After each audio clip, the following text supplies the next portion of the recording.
Early Wednesday morning, and welcome back to our continuing coverage of Elections 06. I want to take you right now to the California's governor race. Anita Vogel is standing by there. Hi, Anita. Well, good evening, Bridget, and what a difference a year makes. It was almost exactly a year ago to this day in this very room that we stood and watched Arnold Schwarzenegger's special election initiatives go down in flames one by one. A lot of people wrote him off that night. They said he was finished. They said he was toast and that he would never be reelected in this state. Well, it is a year later and a very different story for Arnold Schwarzenegger. He has coasted to victory tonight with a very comfortable double-digit lead.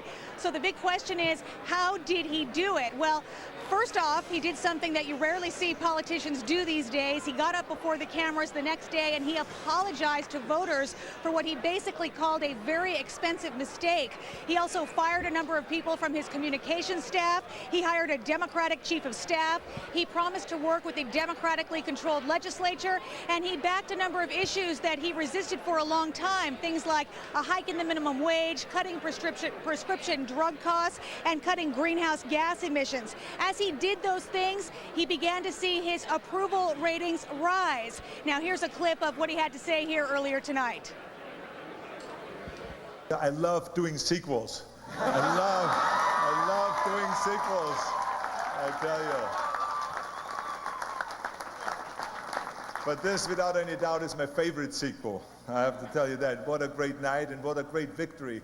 What a great victory for the people of California. Let me just start saying thank you to the people of California, because tonight they've once again put their faith and confidence in me.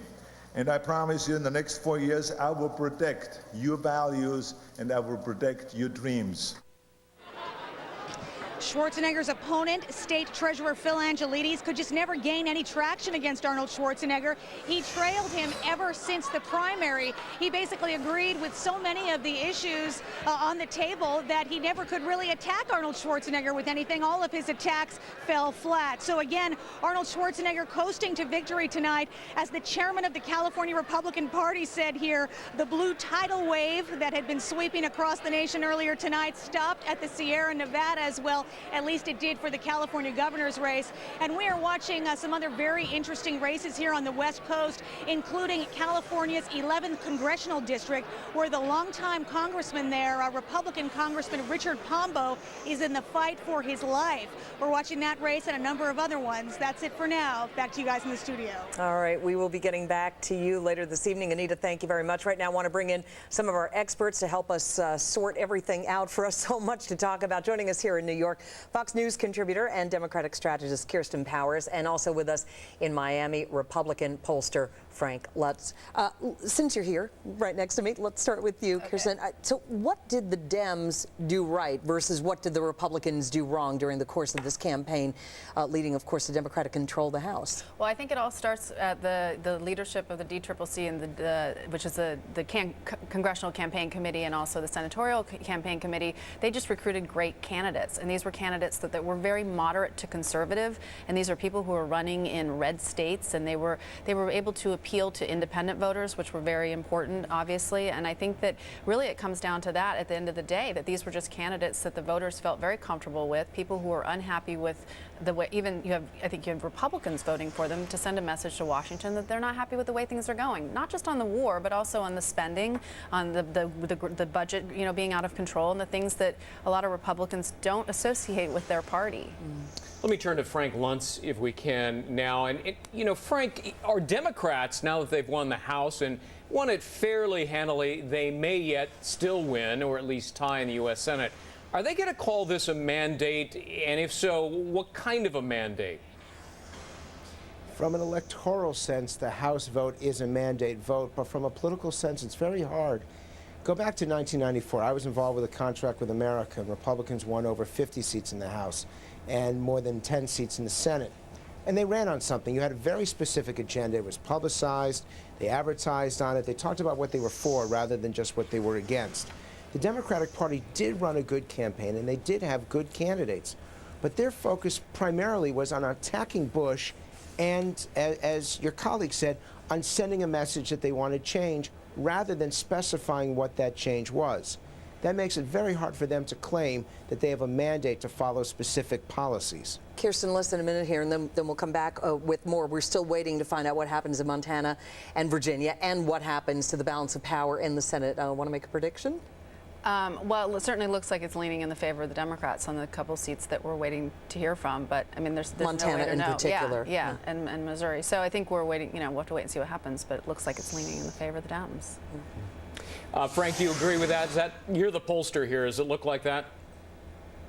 It looks like that from a perspective, and I think the stories that we're going to be talking about tomorrow and over the next week is what happens to the Republican leadership, particularly in the House, All right, that Frank, led to these Frank, hold that 32 thought. seat losses. You and Kirsten are going to stay with us. We're going to continue to analyze all of the results. The results are in and the impact that the war in Iraq had on all of it.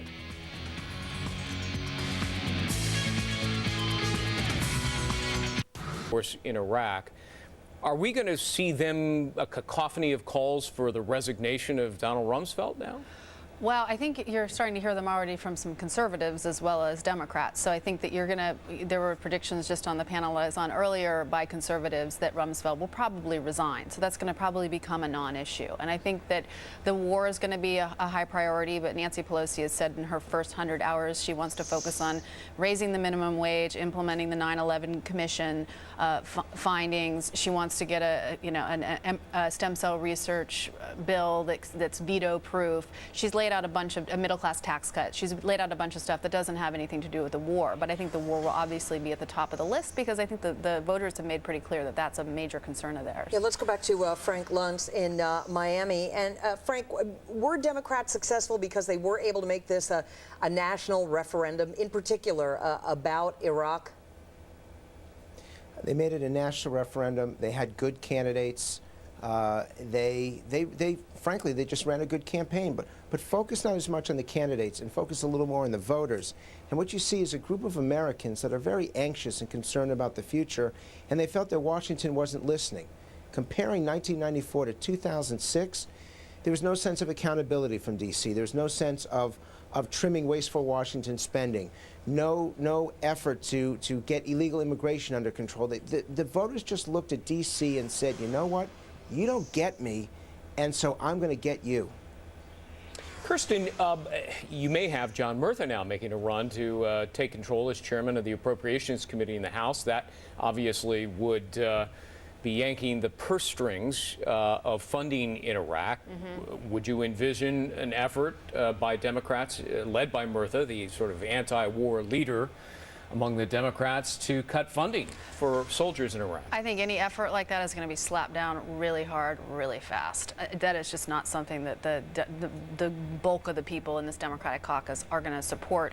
Like, we have a presidential election coming up in a couple of years. There's going to be a lot of pressure on what goes on in the House in terms of this kind of stuff. And so are there some Democrats out there that say this? Sure, but it's not going to be something that I think that they're going to take seriously. Yeah, Frank, I believe Nancy Pelosi said that she did not want to end funding. She had called for phased redeployment. She wants Iraqis to take more control. We've heard the same sort of thing from the White House, though. I wonder how genuinely different might Iraq policy be with Dems in charge, if that does come to pass in the Senate. We don't know yet. Well, remember that the president and the administration still sets foreign policy. And even though the House controls the purse strings and the Senate controls ambassadorships and judges, foreign policy is the one thing that the White House is truly in control of. That being said, the end of the Vietnam War was hastened by a Democratic Party that voted against the efforts of the Nixon administration to keep funding, to keep the troops there. I do think that this is going to have an impact. And what I'm going to be fascinated with, and I know that the administration's still watching even tonight, is how they're going to react tomorrow and the days that follow. These are not people that tend to work all that well together. They had a strained relationship with the Republicans when Republicans control Congress. It's going to be fascinating to me to see how they work with the Democrats now that they're in control. Kirsten, the president warned in advance of this that Democrats would raise taxes. And in fact, Charlie Rangel, who may be the head of the House Ways and Means Committee, was sitting on our set just a few days ago in advance of the election. And John Gibson, our anchor, tried his level best to get him to say that wouldn't happen. And he wouldn't commit to it. Are Dems going to raise taxes? Well, I think when they talk about raising taxes, they mean not extending the president's tax cuts, and so that's the equivalent. Yeah, essentially. and I think I would expect that they're probably going to be looking at that, and I think that they're going to be focusing on a middle-class tax cut. I certainly think that looking at the president's tax cuts for the upper brackets, I think they would look at that, and I don't.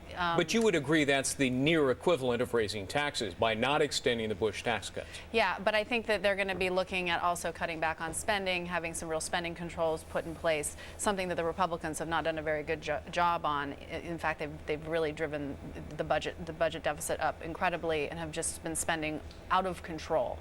Frank, if you had to predict this one, will we see more or less being accomplished in Washington, D.C. now with, with a Republican president and perhaps a Democratic Congress?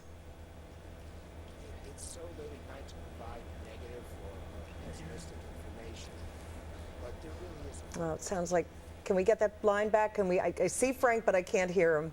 All right, I'm so sorry about that. Frank Luntz, our pollster in Miami. We'll try to check back with you through the hour. We do have Kirsten here, so I'll put that question to you. You're seated right next to me. What do you think? More or less done?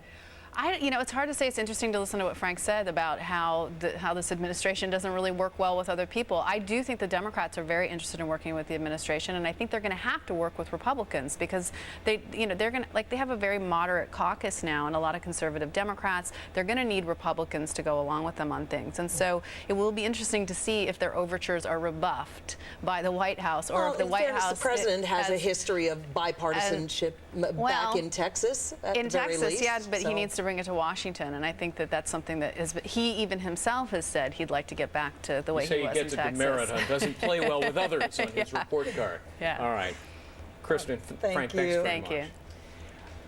Coming up, we're going to take a closer look at the current balance in the House of Representatives and the Senate, which hasn't been decided. There are a couple of races that are still hanging in the balance. Also, Susan Estrich and Rich Lowry will be joining us to battle it out over the influential issues that decided this election. Keep it right here. We'll be right back just 2 minutes away.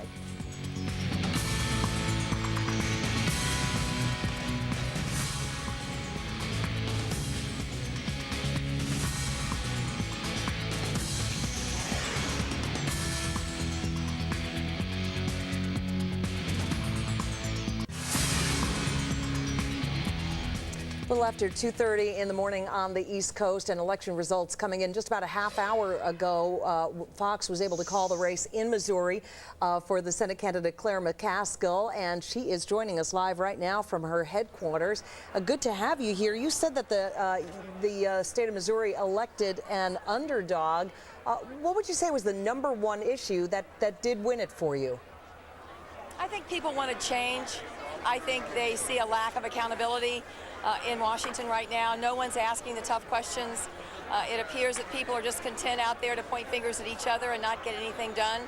So I think that my independent branding and my message of accountability is really what put it over the top. Senator-elect McCaskill, is Greg Jarrett. To what extent do you think the ads that you ran with actor Michael J. Fox talking about stem cell research and expanding it, an initiative on the ballot there in Missouri, to what extent do you think that helped you? Well, it was one issue in the campaign. I think the national media candidly made that the only issue, but really this was a lot about Iraq. It was a lot about health care. It was a lot about people's frustration about oil prices and the prescription drug plan. I'm very grateful to Michael J. Fox because he was brave and committed, and I thought that the commercial was powerful. But frankly, one of the things that really helped me was Rush Limbaugh's response to the ad helped raise me a lot of money. You mentioned Iraq. Let's talk about that for a moment. I know that you've called for redeployment there in 2 years. Now that you're heading to the Senate, what changes in Iraq will you try to affect that maybe the Bush administration would not? Well, I think the policy committee is going to come out with recommendations before the end of the year. Secretary Baker and the other respected members of that committee have indicated that they're going to be recommending a different course. Senator John Warner, who was formerly the chairman of the Senate Armed Services Committee, has indicated he thinks that we need to look at a different course. I will be anxious to see the recommendations of that policy committee, because I'm certain that one of them is a path that we should go down, and I think we can do that together in a bipartisan way. It was just a few days ago the President of the United States was visiting Missouri and stumping on behalf of the incumbent Republican Senator Jim Talent, and he warned that if you and other Democrats were elected, taxes would go up, taxes would be raised. In terms of any forthcoming consideration of extending the Bush tax cuts, how will you vote? Extend them or not? I will be anxious to extend all of those tax cuts that help the middle class. And then I would like to redirect some of the high-end tax cuts to the middle class in the form of tax credits for first-time homebuyers, for families that have kids going to college, and for families that are struggling to afford quality daycare for their kids. The new senator from the state of Missouri, Senator-elect Claire McCaskill, congratulations. Thank you for taking a few moments to speak with us. Thank you. All right. Well, despite the Democratic win there in Missouri, the balance of power in the U.S. Senate is still uncertain. Tonight, there's still 2 seats up in the air. Democrats have to win both of them to take control of the Senate. One of those races is Virginia, where with 100% of the precincts now reporting, Jim Webb and George Allen are essentially tied. What a nail-biter there. The difference is less than 1%, and it will, of course, be triggering a recount tomorrow. That's right.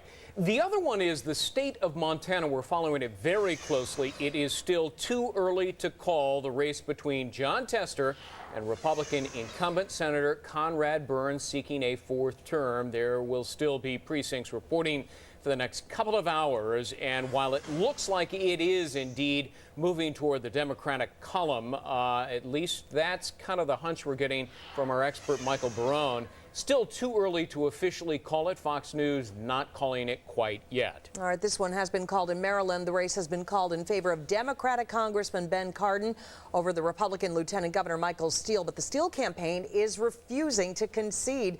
Apparently, they're waiting for the large number of absentee ballots that won't be counted until Thursday. Turning to Tennessee now, this was an ugly race. Nasty exchanges between those 2 candidates. In that race, it was too close to call for much of the night. The race has now been called in favor of Republican Bob Corker, who defeated Democratic Congressman Harold Ford Jr. in the race to replace retiring U.S. Senate Majority Leader Bill Frist. In Rhode Island, Democrats have picked up a seat with Sheldon Whitehouse defeating Republican incumbent Lincoln Chafee. And in Ohio, Democratic Congressman Sherrod Brown, the one-time boy wonder of Ohio politics, has defeated the Republican incumbent Senator Mike DeWine, making that another pickup for the Democrats. The Mark Foley scandal taking a heavy toll on DeWine.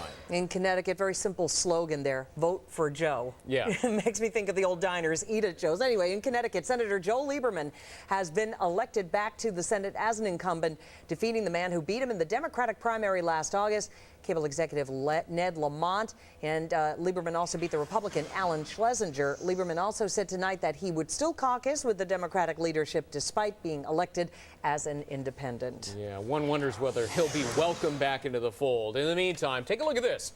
Pennsylvania, the Democratic State Treasurer Bob Casey Jr., son of the former very popular governor there, has defeated the number 3 senator in the Republican leadership, Rick Santorum. He had been behind for a very long time there.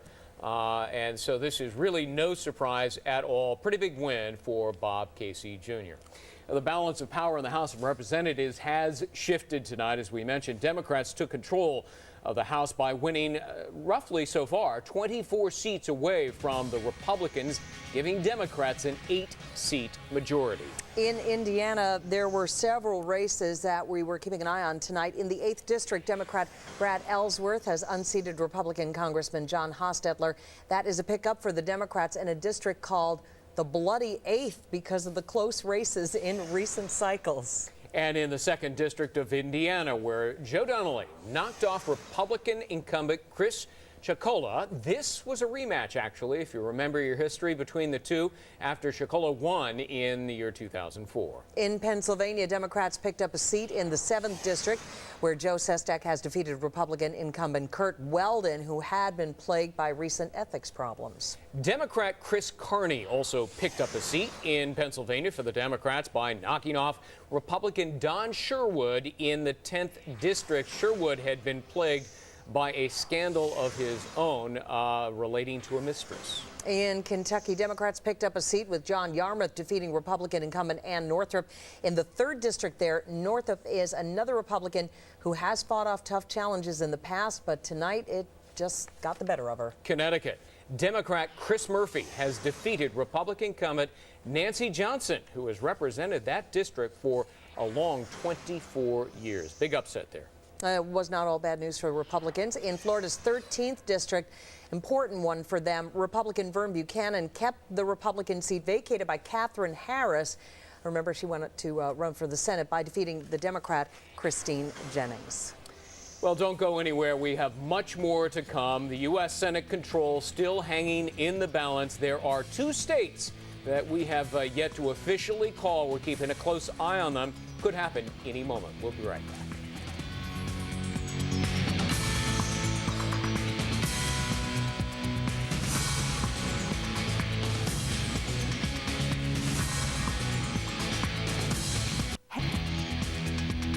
Well, it's a big night for the Democratic Party. They have won the House of Representatives, but still the balance of power hanging in the balance in the U.S. Senate.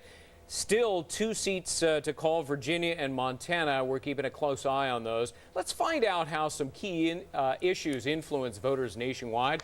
Joining us here in New York, Rich Lowry, editor of the National Review, and joining us from Los Angeles, Democratic strategist Susan Estrich. Susan is also a professor at the esteemed USC Law School. Thanks very much for both of you being with us. Rich, let me begin with you. The economy has done quite well over the last several months, indeed the last couple of years. Stock market at an all-time high, unemployment at record low, wages are really picking up, manufacturing's up, all the signs are there. So why didn't that help Republicans more? Well, I think towards the end of the race, you began to see Bush's numbers actually even out on the economy, his approval, disapproval of the economy. But it just wasn't enough to trump the war. And the fact is, sad fact for Republicans, if you are losing or are at least perceived as losing a pretty major war, that's going to trump every other issue. But I thought you told me not long ago that people vote their wallets. You know, you always remember things I say. Actually, I don't believe I said that. Yeah. Well, we can settle this later on. But Iraq was obviously a paramount issue. And then just a certain level of disgust with Republican governance in Washington. They didn't deal with a lot of big issues. There were scandals galore. And obviously the fiscal discipline wasn't there. So, look, this is the majesty of American democracy, and I'm a great believer in ultimately in the fairness and rationality of the American public. And when they speak, there's usually a reason they speak the way they do, and there was a reason for this message they sent tonight. Susan, but what happened to the old maxim, all politics is local? I mean, how were Democrats able to turn this into a national referendum on Iraq and maybe also on the president? Despite themselves, they did it. You know, it really took some work. But the president helped, Republicans helped, everybody helped. Look, I think Rich is absolutely right. When you're perceived to be or actually are losing a major war, then that takes over everything. And even though the Democrats didn't have a plan and had to get by that little problem of not having their own plan, the war sort of trumped everything. And when you asked voters today on all the exit polls what was the #1 issue, it was the war. And this was their one opportunity to express their displeasure with the war and with everything that's gone on with the war. Rich, is there going to be a fight for Republican leadership now in the House of Representatives? Absolutely. It's already begun. It had begun even before the vote tonight. They're basically just waiting to see the results and how bad it would be. And you'll see every single leader in the Republican conference challenged, and there'll be a big battle over the future of the party, as there should be. And in this kind of defeat, it can be cleansing, it can be an opportunity for renewal and recommitment to principle, and we'll see whether that's what House Republicans manage. While we're talking about leadership, Susan, how will Nancy Pelosi lead? I think she's going to be great. You see, the expectations for her are actually quite low. People think she's going to be way out in left field. They think she's not going to be very smart. And I think she's going to be terrific. I think she's going to be very impressive. I think the country is going to see a woman who's shrewd, who knows how to take it to the president smartly. So I think she's going to be just terrific. Rich, by controlling one of two houses of Congress, and maybe by the end of the evening, two, does this sort of render any future President Bush agenda for the remaining 2 years null and void? No, not necessarily. Is there a stalemate here? No, it could well be a stalemate where nothing happens. But look, he's still president of the United States. He still controls the executive branch. He ultimately controls the foreign policy of the country. He cannot ignore this election. He'll have to adjust his Iraq policy, but he still holds tremendous power. And there are issues where Republicans and Democrats potentially can work together. One issue where I'm sort of fearing that they'll work together is on immigration, because the fact is Nancy Pelosi and George Bush have a lot in common in their immigration policy. Both support what I would characterize as an amnesty policy. Yeah. So we'll see whether Democrats have a majority for that policy in the House, because there are a lot of conservative Democrats who campaigned against amnesty in this election as one of the reasons that they're acceptable to those rural and conservative voters. Susan, only have 30 seconds, but will the Democrats now have to present a very specific alternative to the White House on Iraq? No, I think what they'll do is challenge the White House to come up with a plan. I think the president still does, Rich is right, the president still does control foreign policy, but what the Democrats will do is take it to the White House and say, this is a no vote on you, and now you've got to come up with a timetable, and I think that's the next step you're going to see. All right, Rich, Susan, stick around for just a moment. We have a lot more to talk about. We're going to take a quick break. When we come back, more of our continuing coverage of the midterm elections 2006. You decide, but you haven't fully decided yet. 2 states hanging in the balance, and 2, in turn, the control of the U.S. Senate. We'll be right back.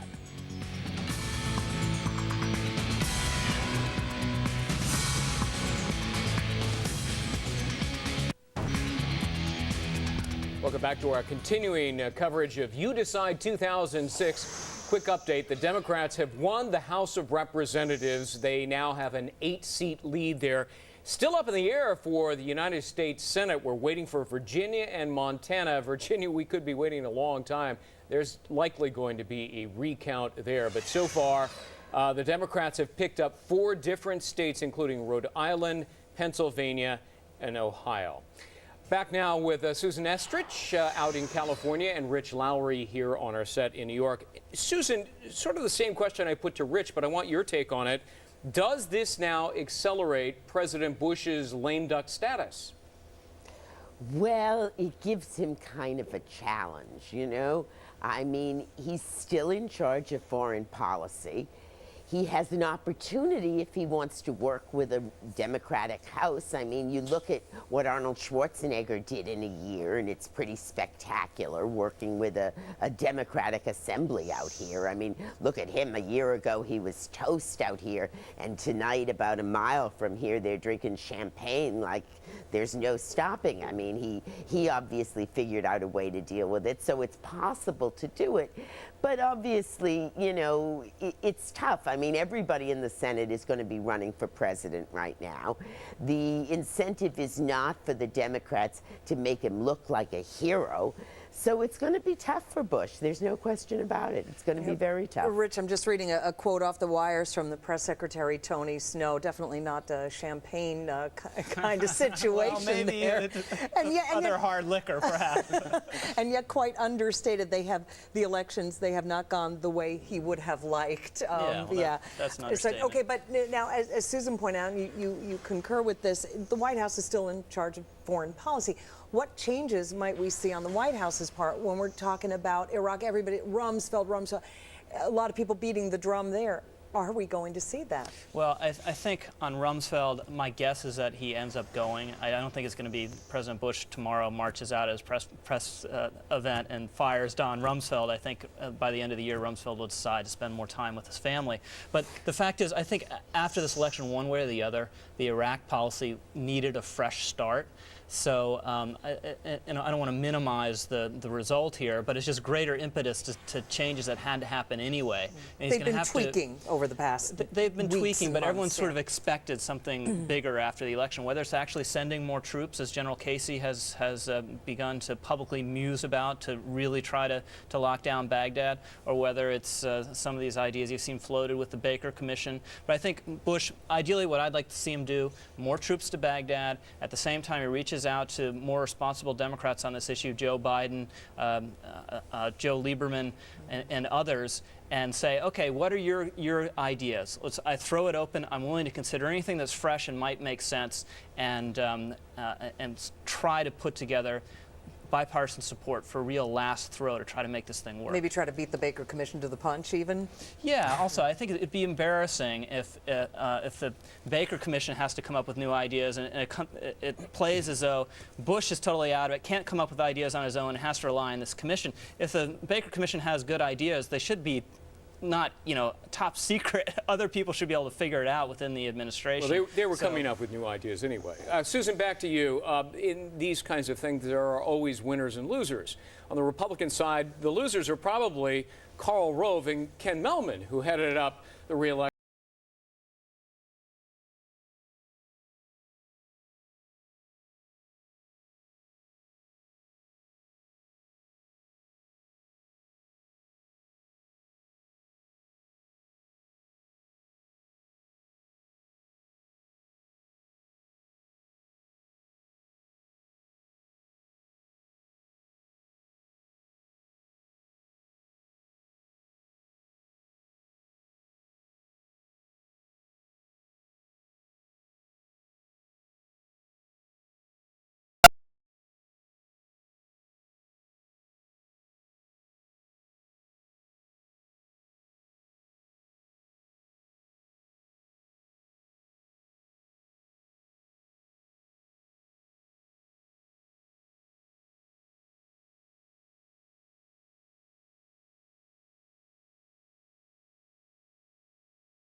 strong leader in 2004, and I think that's why he lost. I think one of the threats that the Democrats have today, and particularly as we sit here and talk about Iraq, is if they look like they're undercutting or pulling the underpinnings away from our troops in Iraq, or undercutting the president and not working with the president, I think there'll be a real backlash by the country. And I think to a certain extent, as we go into another presidential election, that's not a position they want to be in.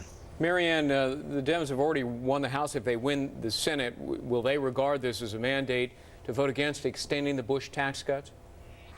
I think certainly for the middle class, there's no doubt. I think every Democrat wants to see the middle class get their fair shake when it comes to tax breaks and a lot of other things. But I think more than anything for Democrats, it's an opportunity to lead.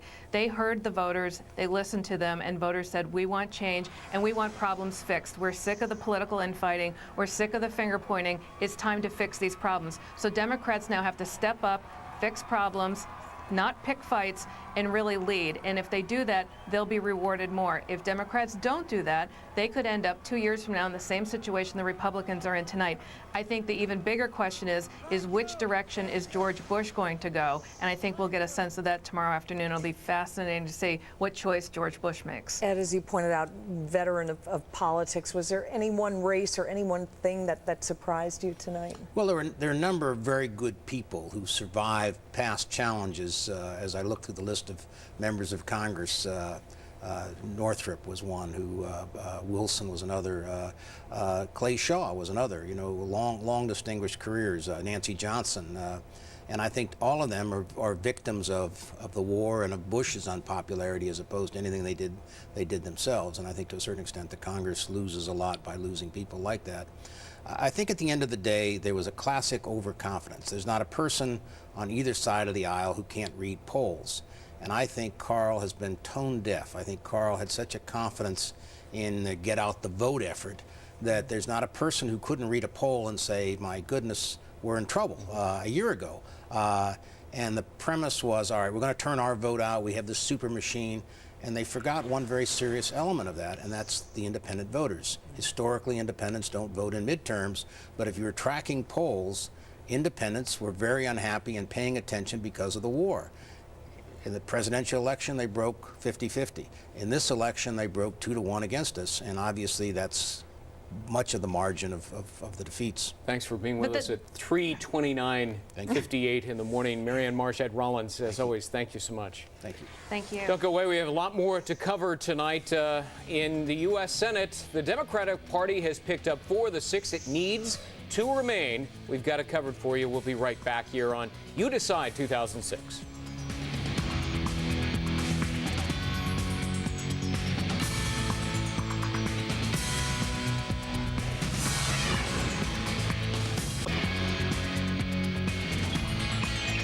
And welcome back to our continuing special coverage of Election Night, You Decide 2006, right here on the Fox News Channel, bottom of the hour. So once again, want to update you on some of the most important races tonight.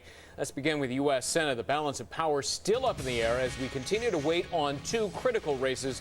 The first is Virginia, where Republican Senator George Allen and his Democratic challenger Jim Webb are right now locked in a very tight race, so tight that the counting is going to have to continue apparently tomorrow, and then there will probably still be a recount on top of that. Yeah, Greg, not the only one. The other race that is still just too close to call is the Senate race in Montana. Democrat John Tester has a small lead over Republican Conrad Burns, but the Burns campaign has raised some concerns about voting machine malfunctions in heavily Republican districts. Meanwhile, in Arizona, Republican Senator John Kyle has won re-election over Democrat Jim Peterson. This was a very important hold for the Republicans. Kyle had been leading in the polls, but it was on the list of seats that, well, some people were expecting to be highly competitive. In New Jersey, Bob Menendez has been reelected to the Senate over Republican Tom Kean Jr., the son, of course, of Tom Kean, the 9/11 Commission chair and well-known New Jersey governor at one time. This was a race that got a lot of national attention because of the intense negative campaigning on both sides. But tonight, it remains in Democratic hands. And here in New York, Democratic Senator Hillary Clinton cruised easily to a victory over the Republican former mayor of Yonkers, John Spencer. This was also a race that many people we're watching closely, not because it was expected to be tight, far from it, but because the entire country kind of waiting to see whether Senator Clinton will announce at some time in the near future her bid to run for president in 2008. Well, there were also some other well-known Senate figures that won re-election tonight with relative ease in Massachusetts. Senator Ted Kennedy is headed back to the Senate after easily dispatching Republican Ken Chase. In Mississippi, former Senate Majority Leader Trent Lott is headed back to Washington, D.C. Lott, you may recall, lost his leadership post back in 2002 after some intemperate comments he made at a party for former Senator Strom Thurmond. And in Utah, Republican Senator Orrin Hatch, little trouble getting elected to another term, defeating Democrat Pete Ashdown. Now, the House of Representatives saw a change in the balance of power tonight, as you might know by now, with Democrats taking control by picking up 26 seats in the House. And here's some more of the key races tonight in Florida. The Democrat Ron Klein defeated Republican incumbent Clay Shaw to pick up a seat for the Democrat. Shaw had been a popular congressman from Fort Lauderdale, longtime congressman, but Social Security reform became a key issue there, and Shaw was just unable to hold the seat after serving 13 terms in Congress. A long time in the halls of Congress. Let's move to North Carolina. Take a look at this. Former NFL quarterback and University of Tennessee star Heath Shuler has unseated Republican incumbent Charles Taylor in the 11th district. This was a big one. Shuler ran as a moderate Democrat, even staking out some pretty conservative positions on issues like gay marriage and abortion. It wasn't that long ago that Republicans were trying to recruit Shuler to run in their party. He chose the Democrats, and so there is a net gain. In the 22nd District of Texas, the seat that was vacated by the former Majority Leader Tom DeLay, former Congressman Nick Lampson has picked up the seat for the Democrats. The Republican candidate had to settle for a write-in campaign. A lot of people speculated that her complicated hyphenated last name would make it tough, and maybe that was part of it. The Democrats have picked up that seat. But in Virginia, where the U.S. Senate race between George Allen and Jim Webb has been even closer than anybody ever expected, the Republicans held on to an important seat, that of Thelma Drake. In the 2nd District, that includes areas of Virginia Beach. And in the 15th District of Ohio, Deborah Price, a member of the Republican leadership, held on to her seat in a hotly contested race against Democrat Mary Jo Kilroy. Now, there were also plenty of important gubernatorial races all over the country tonight. Let's begin with Arkansas. It has an A, so let's begin with that.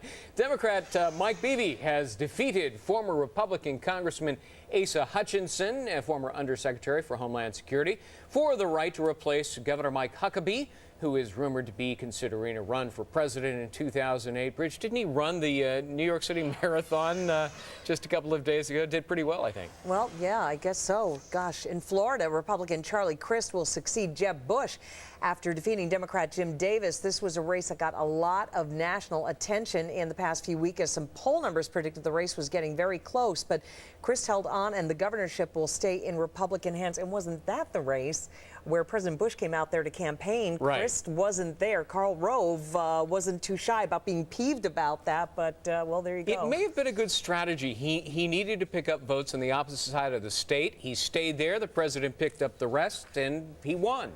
Let's move to Iowa now. Democrats kept control of the governor's office. Chet Culver defeating Republican Congressman Jim Nussle. That office became vacant because, as you may recall, Democrat Tom Vilsack is term limited. Vilsack is still another person who is rumored to be pondering, I bet more than that, a run for the White House. In South Carolina, Republican Mark Sanford won re-election despite reports earlier in the day that the governor himself was turned away from a polling place after he forgot to bring appropriate identification. Sanford did return 90 minutes later to cast his ballot and will return to the State House. You have to pity the poor election worker who carded him, You gotta right? love that. But, you know, he came back and he said, hey, they're just doing their job, and that's the right thing to do. In Texas, Republican Rick Perry victorious over a crowded field of challengers, including independent Kinky Friedman, who is seen frequently on Fox and Friends yucking it up with the gang. He can always be counted on to keep the campaign trail interesting, with his big stogie always sticking out of his mouth and his big 15, 20-gallon hat hanging over his How many brow. people do you interview with a cigar in their mouth nowadays, right? There were also several important referendums being considered around the country tonight, maybe none as controversial as the abortion ban in South Dakota that was rejected by voters. It was called Referendum 6, and it would have banned abortion without exception for rape, incest, or health of the woman. It also made performing abortions a felony offense. But tonight, voters in South Dakota have rejected that Referendum 6. Now that's a big surprise there. We'll continue to follow what's happening in that one. In Arizona, voters approved Proposition 103 that establishes English as the official state language for all official government actions. Arizona voters also voting down a controversial voter award, Proposition 200, that would have established a $1 million prize to be awarded to a randomly selected person who voted in any primary or election. You always get these obscure referendum issues, don't you? Yeah, now that's an incentive to go vote, exercise your constitutional right. All right, in Michigan, voters approving Prop 2 that prohibits state universities or employers from using affirmative action programs in admissions and in government hiring practices.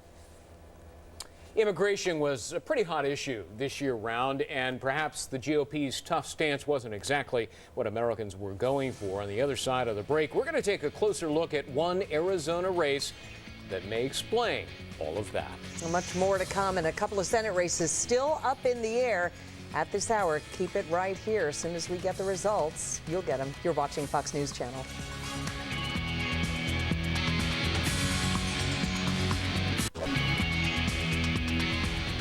Welcome back. We're following what's happening in the U.S. Senate right now. The Democratic Party has picked up 4 critical Senate seats. They need to pick up 6. There are 2 remaining, Virginia and Montana, too close to call this hour. So we're going to take a look at those as they progress.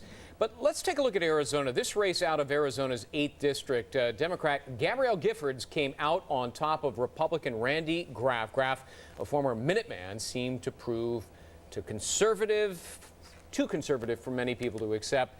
So you have to kind of wonder tonight if the GOP's tough stance on immigration actually hurt the Republican Party. All right, well, let's talk about that with Democratic strategist Bob Beckel, and Tom Bevan is also with us of RealClearPolitics.com.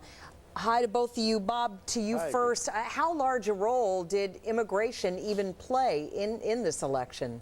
Well, I don't think it played very much. I mean, Graff went down because Graff was just too much of it. I mean, he won a primary, if you all remember. He was the farthest right of a series of very conservative candidates, and so I think he played himself out philosophically too far, which I didn't think was possible in Arizona, but obviously it is. The other one, though, that probably does impact on this is J.D. Hayworth, who had made immigration not only his key issue, he wrote a book about it, but I think that J.D. went down for more reasons than just immigration. So on balance, I don't think immigration had much of an impact. Tom, what happens now with immigration? We had a guest on in the last hour who said, you know, the president, the White House, is a lot closer to the Democrats than he is to Republicans on the issue of immigration reform, i.e. amnesty or some form thereof. Yeah, that's absolutely true. And I think with Democrats now in control of the House and possibly in control of the Senate, you might see, a comprehensive bill go through. Some of these Democrats that have been elected, though, are conservative Democrats from Republican-leaning districts, and so they may not be necessarily, it might be a bit of a stretch for them to vote for a comprehensive package, but we'll see. I mean, you're right. The president has always signaled that he's in favor of comprehensive. A lot of Republicans in the Senate, were for that package. So we might very well see a comprehensive immigration reform move through both houses. Bob, do you see that as being one of the legislative priorities of the Democratic Congress if the Senate does go that way? We still don't know. Well, first of all, let me just say to you, I know you have to be careful what you say. The Senate is going Democratic.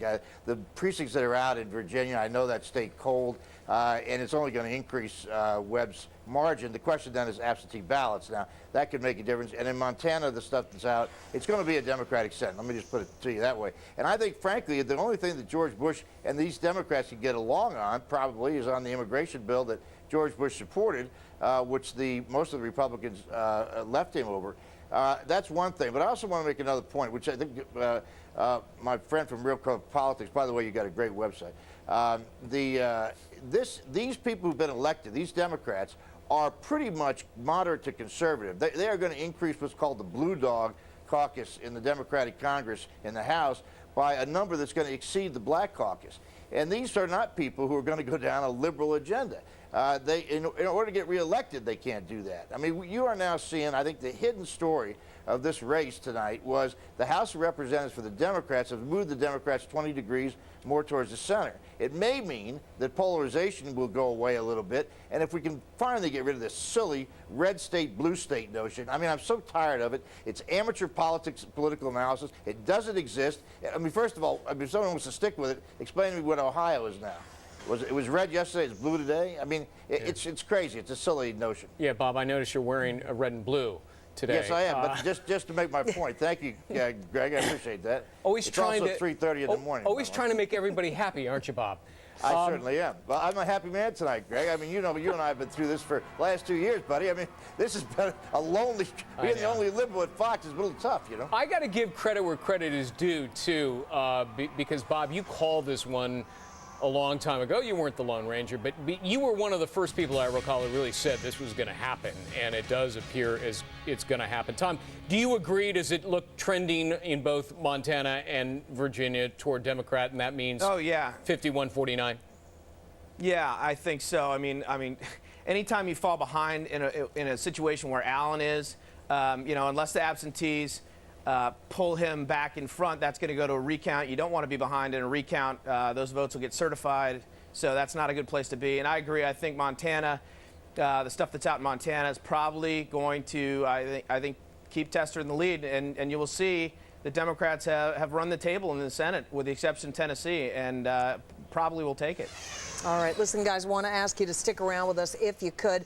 On the other side of the break, we are going to get some of your thoughts on some of the referendums, one in particular about gay marriage and how that might have influenced voters. And as we've been telling you, there are still a couple of races officially up in the air. Bob Beckel would beg to differ, but we are still waiting to call Montana and Virginia. Yeah, right. We haven't That's officially called them yet, but it does look like it's moving in the Democratic direction. But things could change, so hang on to your hats. Don't click the channel yet or turn it off or go to bed. It's already 3:49 in the morning East Coast time, so why bother going to bed? Stick around. We've got lots more ahead. We'll be right back.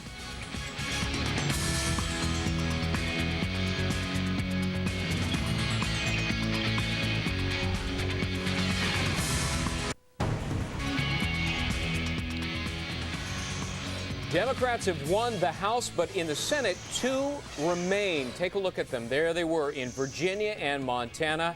And it doesn't look as though the incumbent, Senator George Allen, will win, but it's still too close for Fox News to call. Senator Conrad Burns, a Republican, also appears to be a bit behind, as well to John Tester, both of them firewall states. Oh, one race that was called quite some time ago, Tennessee, Bob Corker defeating Harold E. Ford Jr., one of the most watched races in this whole campaign. Bob Beckel and Tom Bevan are back with us. So, Bob, what happened in Tennessee? Well, I actually thought it was closer than I thought it was going to be. It's a tough state for for a black guy to win. There's that part of it. I think near the end, I mean, Harold ran a very good race, probably one of the best races in the country, to keep himself in contention in that race. I do think, though, that when he ran on values, when he had that commercial, that great commercial he had in the church where he went to church as a kid, at the end, when they hit him with that Playboy bunny thing and call me, Harold, I think that probably had a bigger effect than a lot of Democrats thought it was going to. Another, if we can put up Missouri, because that has been called by Fox News to the state auditor, Claire McCaskill, the new senator-elect. We talked to her live on the air just a short time ago. Incumbent Republican Senator Jim Talent loses. Tom, what happened there? Well, I think we'll find when we dig through the numbers tomorrow that Claire McCaskill did better in outstate. She got her support in St. Louis and Kansas City. There was heavy turnout in St. Louis County in the suburbs. And then, the key to that race was whether Jim Talent could build up enough of a margin in rural Missouri to hold off the onslaught from the cities. And it looks like he wasn't able to do that. But, Tom, what about Michael J. Fox, the actor? I mean, he did those ads for McCaskill promoting Amendment number 2 to the Constitution there to expand the stem cell research, including embryonic stem cell research. I mean, that carried the day, didn't it? An actor won this race. Well, I don't know about that. I mean, one thing that the Republicans will tell you is that actually served to help the talent campaign. It really activated the evangelical base in rural Missouri. A lot of the pastors started talking about it, got them real focused, helped increase their turnout. So, you know, I think both campaigns thought that issue was benefiting them in some way, and it might have ended up being a wash in the end. Well, Bob, when we talked with Claire McCaskill, I think, Greg, she suggested in a way that Rush Limbaugh might have helped her because of his, you know, the incident where he mocked Michael J. Fox. What do you think? Well, first of all, I think stem cells is going to be, it's an interesting set of tea leaves to try to figure out, because this is not going to be the last one you're going to see. You ever notice when these things start, then everybody starts to put them on the ballot? And I think the question is going to be, as Tom said, did it help to increase the talent turnout, or did it help McCaskill because of Fox? I happen to think, I agree with Greg on this one. I think it probably helped. And the other thing, Tom, I'll tell you about Missouri, and you talk about Rush Limbaugh, you know, that's his home state. From Cape Girardeau, but if you look at those out counties where generally the Republican margins are very big, you got to give McCaskill credit. She went out and campaigned out there specifically to cut down the margins, and she did. If you look at 4 or 5 counties that I had some interest in as I was following that race, when I saw the margins coming in Cape Girardeau and places where normally the Republicans would win 3-1, it told me that her campaign of working out from there, out in the west side of that state, back into the cities, was the right one to do. You know, Tom, there are 20 states that have amended their constitutions to identify marriage as that between a man and a woman. And this day, there were 8 states that were considering doing the same thing, and 4 out of the 8 passed. Did that galvanize voters to get out and vote? Well, you know, it's tough to tell. I think it did in some states, certainly in conservative states where they were on the ballot. Yeah, in Tennessee and Virginia, I think it definitely helped. So, you know, we'll have to look at the numbers, but I think in general, when those types of issues are on the ballot, it does help motivate evangelical conservatives to turn out. All right, Tom Bevan and Bob Beckel, great to have you here in the wee hours of the morning here. Nice to be with you. Thank you both very much. You guys are great. All right. You guys are great for getting up at this hour, staying up. I don't know where you get the energy. I'm telling you, I can't believe you guys have been pulling this off the last 4 hours.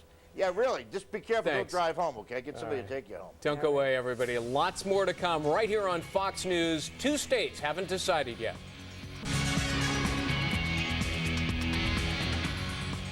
Democrats have pulled a big upset in the House of Representatives, but not yet the U.S. Senate. 4 a.m. on the East Coast, 1 a.m. out west, and Fox's election coverage continues right now. Hello, everybody. Thanks for being with us. I'm Greg Jarrett. Good morning. I'm Bridget Quinn, and we are still waiting word on the Senate. 2 seats up for grabs. Molly Henneberg is in Washington with the very latest information. Good morning again, Molly. Hi, Bridget. Hi, Greg. Democrats went into Election Day needing 6 more seats to take over the Senate, and they're well on their way to achieving that goal.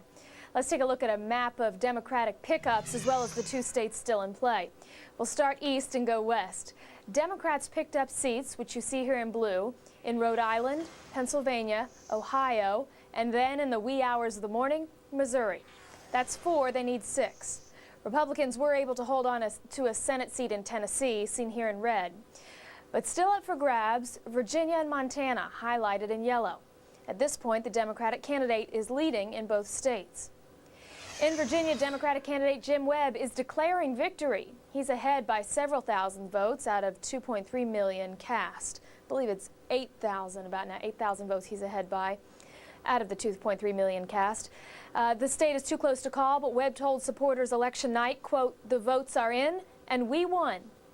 Incumbent Senator George Allen is not conceding, though. He says there are still votes to be counted, including absentee ballots, and it appears there are a handful of precincts where vote totals are still to be determined. It's possible this race is headed for a recount. In Montana, it's going to be a long night. Democrat John Tester is ahead of incumbent Senator Conrad Burns by about 5,600 votes.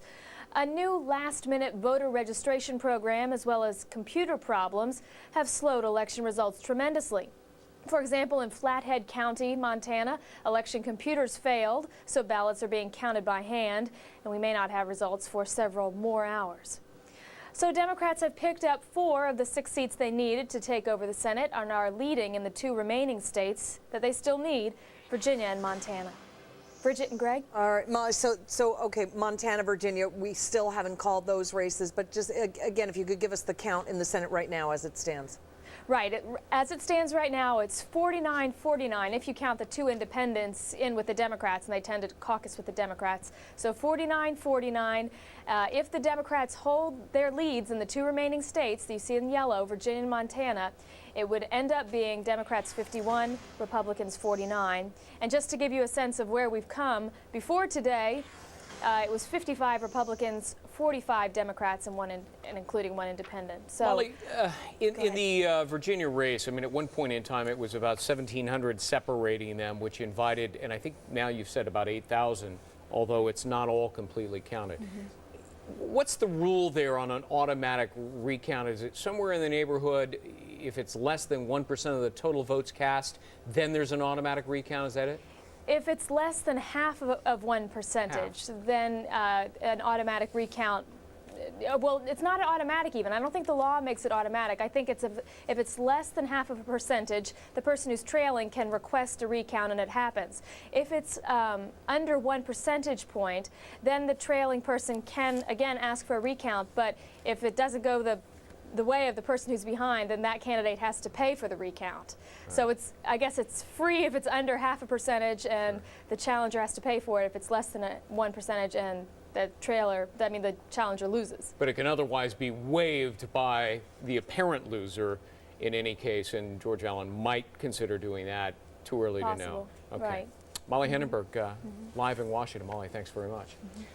26 seats, that's how many the Democrats gained this time around, giving them enough to win the House of Representatives. Steve Centani has been following that body live in Washington with more on the Democrats' win there. Hi, Steve. Greg, yeah, more than enough to win. History clearly made tonight here on Capitol Hill. Control of the House has changed hands for only the second time since 1954. The last time, of course, it was in 1994. Now, capitalizing on voter discontent over Iraq, Democrats are now in charge, winning a decisive victory in Tuesday's voting. Here is the way it looks. The breakdown between Democrats and Republicans in the House of Representatives after today's voting, after Democrats picked up at least 26 seats, and they needed only 15 to gain control, so they far exceeded that. So there are 228 Democrats now and 206 Republicans as it stands at this moment.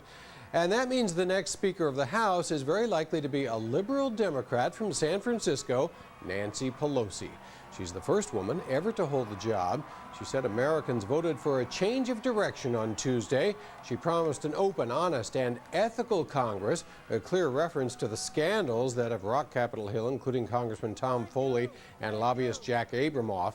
She said Americans especially want a new direction in Iraq, where she says stay the course has not made our country any safer, and she called the Bush-Iraq policy a catastrophic path. But in spite of that big divide separating Republicans and Democrats, Pelosi offered a spirit of bipartisanship in the House.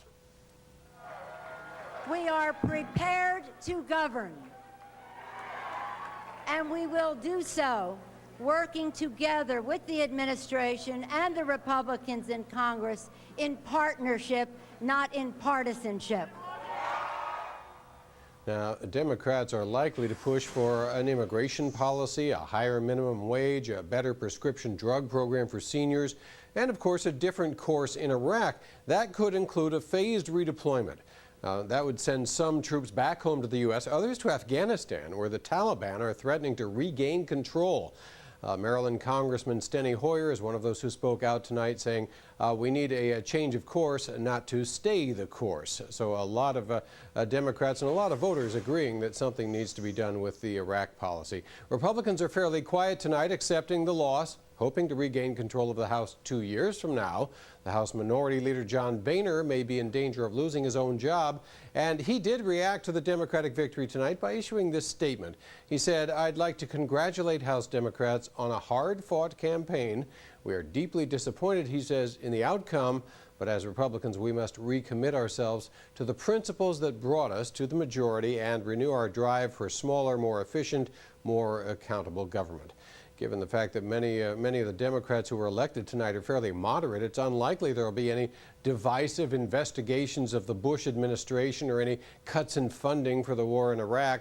But there will be new leadership, of course, with Democrats in charge of all the House committees. That'll make it more difficult for the president to advance his agenda, except possibly on immigration, where he and Democrats are fairly close together on the idea of a guest worker program. So bottom line, once again, Democrats pick up at least 26 seats, winning control of the House for the first time since the GOP takeover in 1994. Greg, Bridget, back to you. Steve Centani live in Washington. Steve, thanks very much. Well, coming up, the deciding factors, what they were, what issues, what did it all mean to the election outcome analysis coming right up. And again, two races still not officially called yet. We're talking about Virginia and Montana. Keep it right here. Much more ahead on Fox.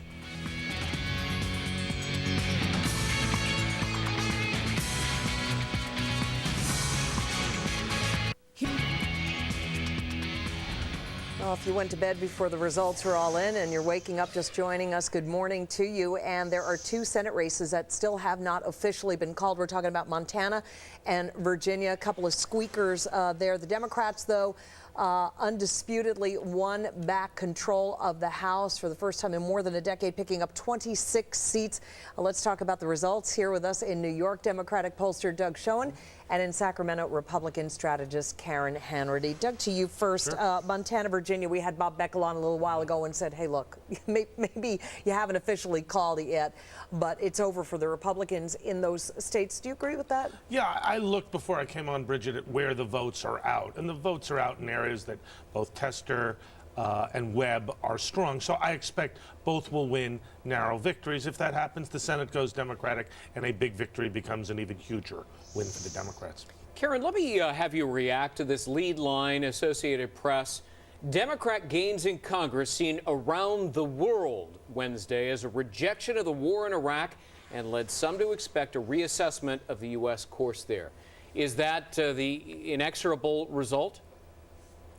Well, certainly the war in Iraq played a very important role in this election. I think there's more to it, though, than just the war in Iraq. And it's not a repudiation, and the rest of the world should not view this election as a repudiation of what we're doing in Iraq, nor should they expect that we are going to immediately pull out troops. You're not even hearing Democrats say that today. And I think that, ethics really played a strong role in a lot of these elections. You look at some of the exit polling, it'll be interesting to dissect race by race why certain people lost, but I think ethics really played an important role. A lot of Republicans lost the confidence of voters. But Doug, overall, would you say that Iraq trumped the other issues? Some of our other commentators had made that point earlier this morning. Bridget, it's absolutely clear that Iraq was a central issue. People may well, as Karen suggests, not want to pull out immediately. They want a change in course. They want a phased redeployment. They want to do something very different from what President Bush has been doing. Karen, if you track the president's approval ratings, what you saw was in the late summer, somebody got to him and said, you got to start talking more positively about things like the economy. And he began doing that. And his poll numbers went up and up. And he was also talking about the war in Iraq. And his numbers were trending upward. And apparently he had some coattails because everybody else was too. Then the Mark Foley scandal hit. Did that eclipse things and contribute perhaps second only to Iraq to the defeat of Republicans? Well, it eclipsed in the respect that Republicans were really put on defense. And the problem with the Mark Foley scandal wasn't just Mark Foley. It extended to looking at how the Republican leadership handled that whole situation, and they came up short. And again, I think it goes to, I think a lot of voters lost confidence in the ability of Republicans to face crisis, to handle it head on, to be honest and open. And it's no one event. It was really piling on, I think, beginning with the Duke Cunningham scandal here in California, where, he's now sitting in a federal prison because of his ethics Tom DeLay, issues. Bob Ney, I mean, the That's list right. goes on and on. It was piling on. And, and you had one after another, and then it all came to a head when you saw the Republican leadership incapable of dealing with what really should have been a fairly easy problem to deal with Mark Foley, not just insisting that he resign, but then just putting all of the information out publicly to the, for the people to see, as opposed to just letting it drip out day after day after day, and it drag out into this week-long story. And Doug, the Foley scandal, I mean, not to underestimate the American public at all, but it was a very easily understandable scandal. It wasn't maybe as obscure, some of the accusations against various lobbyists and such. That did seem to be kind of the icing on the cake in a way, in terms of all the scandals that were talked about during the campaign season. Two things, Bridget. First, it took the air out of the Republican campaign, because for 2 weeks that's all we heard about. Second, you're right, it's absolutely clear. It was simple, clear, unambiguous. And third, it involved the entire substantial top echelon of the Republican leadership in some way, so it appeared, rightly or wrongly, that there was a cover-up. The combination of those three factors meant that the Republicans didn't have a campaign for the first 2 or 3 weeks of October. So, Karen, looking forward now, what happens next in the House of Representatives among the Republican leadership? I mean, obviously the Speaker of the House is no longer the Speaker of the House, so what's Denny Hastert going to do? Is he going to take a back seat? And what about Boehner? Is he toast? I think it'll be very interesting to watch the fight over the Republican leadership. First of all, of course, they need to delay the vote. They need to put it off, see how things shake out. But I think that conservatives have got to get control over their party once again. But that's my question. Who's going to do it? Well, there are different names floated about. Pence's name is floated around. I'm not even going to speculate on the different. If I leave someone out, I'll get a phone call probably after this. But do it anyway. It's 4:16 in the morning. No, come on. They're not watching anyway, right? They're snoozing or drinking, one of the two, and my bet is the latter. If I was going to advise the Republicans right now, though, I would encourage them to join forces with the Democrats and push through a strong ethics reform bill, clean up this business that Tom DeLay created with K Street. And quite frankly, if Republicans had taken their ethics, not just Mark Foley, that was at the really tail end of everything. The real ethics scandal is that Republicans sold out to K Street. They forgot the people who live on Main Street, the Main Street voters across America who put them in office in the first place. And had they really done something serious on ethics reform, they would not be in the predicament that they are in today. And if they would reach across party lines, find some bipartisan, some of these new blue dog Democrats to work with, I think they would do a great deal to restore their own image. Hey, Doug, did the pollsters get it right this time? I was reading a column today that quoted William Goldman saying nobody knows anything, and that's the bottom line. You know what, I think if you look at the... Did they know something this time? I think they did. I think you look at the Real Clear Politics averages, they were projecting 5 to 6 seats, 20, 25 seats in the House. So right now we're at 26 seats in the House. Probably will be 6 seats in the Senate. The generic vote was, I think, plus 11 or 12 today. So I think pollsters got it right. Good day for my industry. Okay. Way to go. Yeah, absolutely. All right. The big races, the big wins, the complete upsets, all those details coming up as the Fox News Channel election coverage continues. Don't go away. You're watching Fox News, America's newsroom.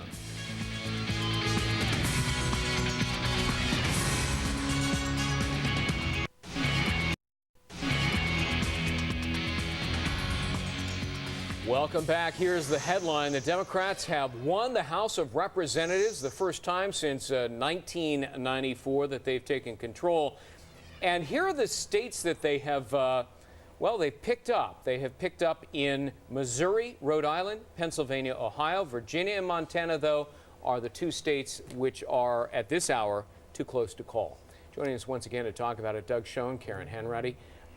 Doug, during the commercial break, I was asking you, did President Bush and other Republicans not hit the mantra of taxes, the Dems are going to raise your taxes. Did they not do that early and often enough? I don't think they did, Greg. I think that they had an argument that the economy was moving along successfully and effectively, that their low taxes had produced the kind of economic growth and job creation that had benefited the American people, 2 million jobs, and that the Democrats would put it at risk. As you suggested, we heard that late. I don't think it had much impact because the exit polls showed those who voted on the economy voted about 2-to-1 Democratic, and those voters were voters concerned about cost of living, middle class squeeze, traditional Democratic constituency issues. Yeah, Karen, pardon the pun, why wasn't the Republican Party able to capitalize on some good economic information? And even gas prices went back down. I know. Yes, you know, all the conventional wisdom about people vote their pocketbook didn't quite play out in this particular election. And, you know, I think one thing it'd be interesting to find out, but I think, you know, for all the talk about low unemployment, and it is record low unemployment, I think that there's a new standard that Americans have become used to: low unemployment, a strong stock market, and that's almost, you know, they've set the bar, and that's their expectation. So when their expectation is already met, you don't get credit for, you know, the economy doing and performing as well as it should. I don't think we're going to see the economy playing out as strongly in future elections, possibly. And, you know, the other thing is that, you know, the one thing that never gets talked about is the price of housing in America. So that while your income may remain steady, more of your income is likely going toward your mortgage payment. And the price of housing is very expensive around America. And I think that that is an indicator that never seems to get talked about by Republicans or Democrats. And so, you know, and I also think that Republicans truly needed to take care of business in their own house, needed to clean house. And I'm going to stick to that ethics message because I really do believe that that's one area where we really dropped the ball. Well, speaking of which, heading up the government reform, Henry Waxman, he may hold hearings on scandal, waste spending in Iraq. A couple of other oversight committees will likely look into ethics. Is that going to be a priority among Democrats? I think it probably will be a priority among Democrats, and there are really two ways to go. You can do it with investigations, which I don't think is necessarily the preferred way, though certainly congressional oversight is a key question. The other issue is to do what Karen suggested, which is, I think, something that hopefully will happen, which is bipartisan ethics reform with real teeth, so that if you violate the rules, you take illegal campaign contributions, you use money in an inappropriate way, you get caught, and it's sanctions with teeth.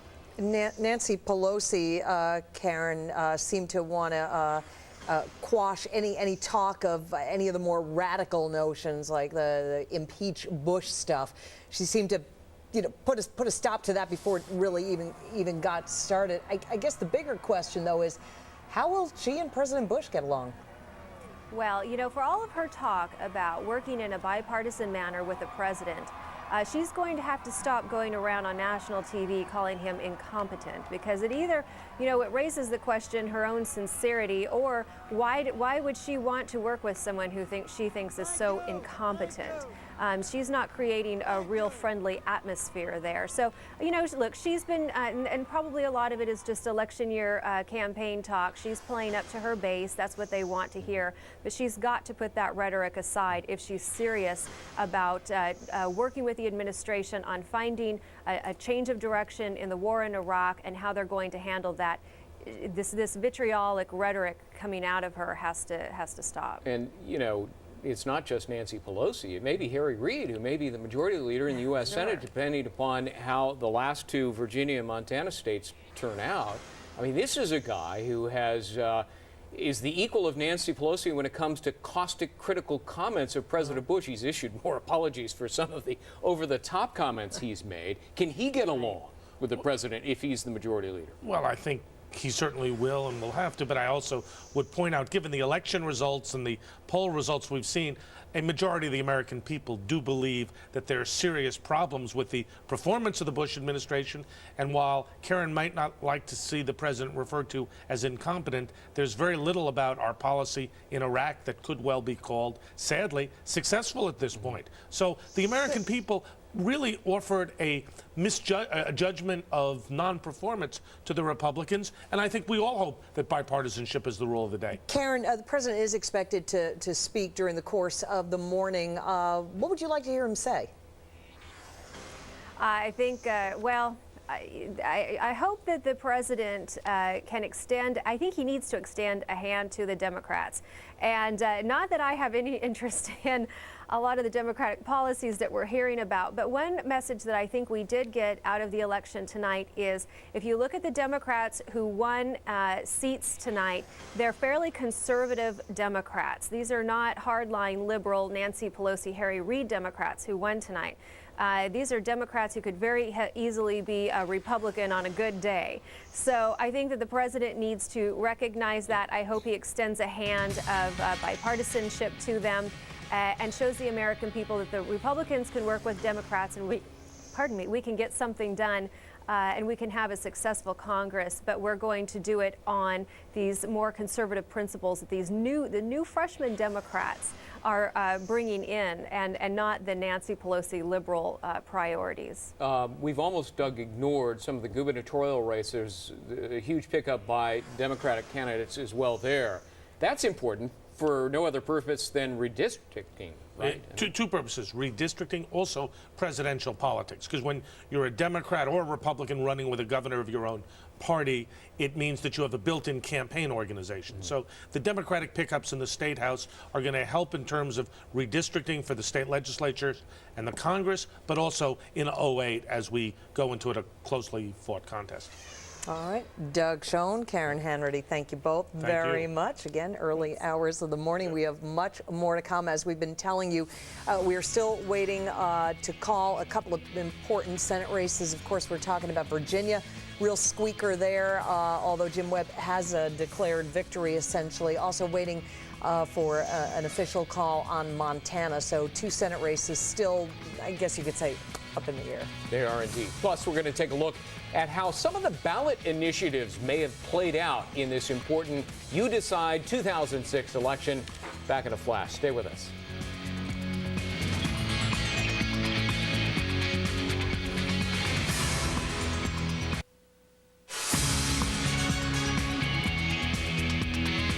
Welcome back to Fox's continuing coverage of election night and You Decide 06. The balance of power in the Senate is still in limbo this morning.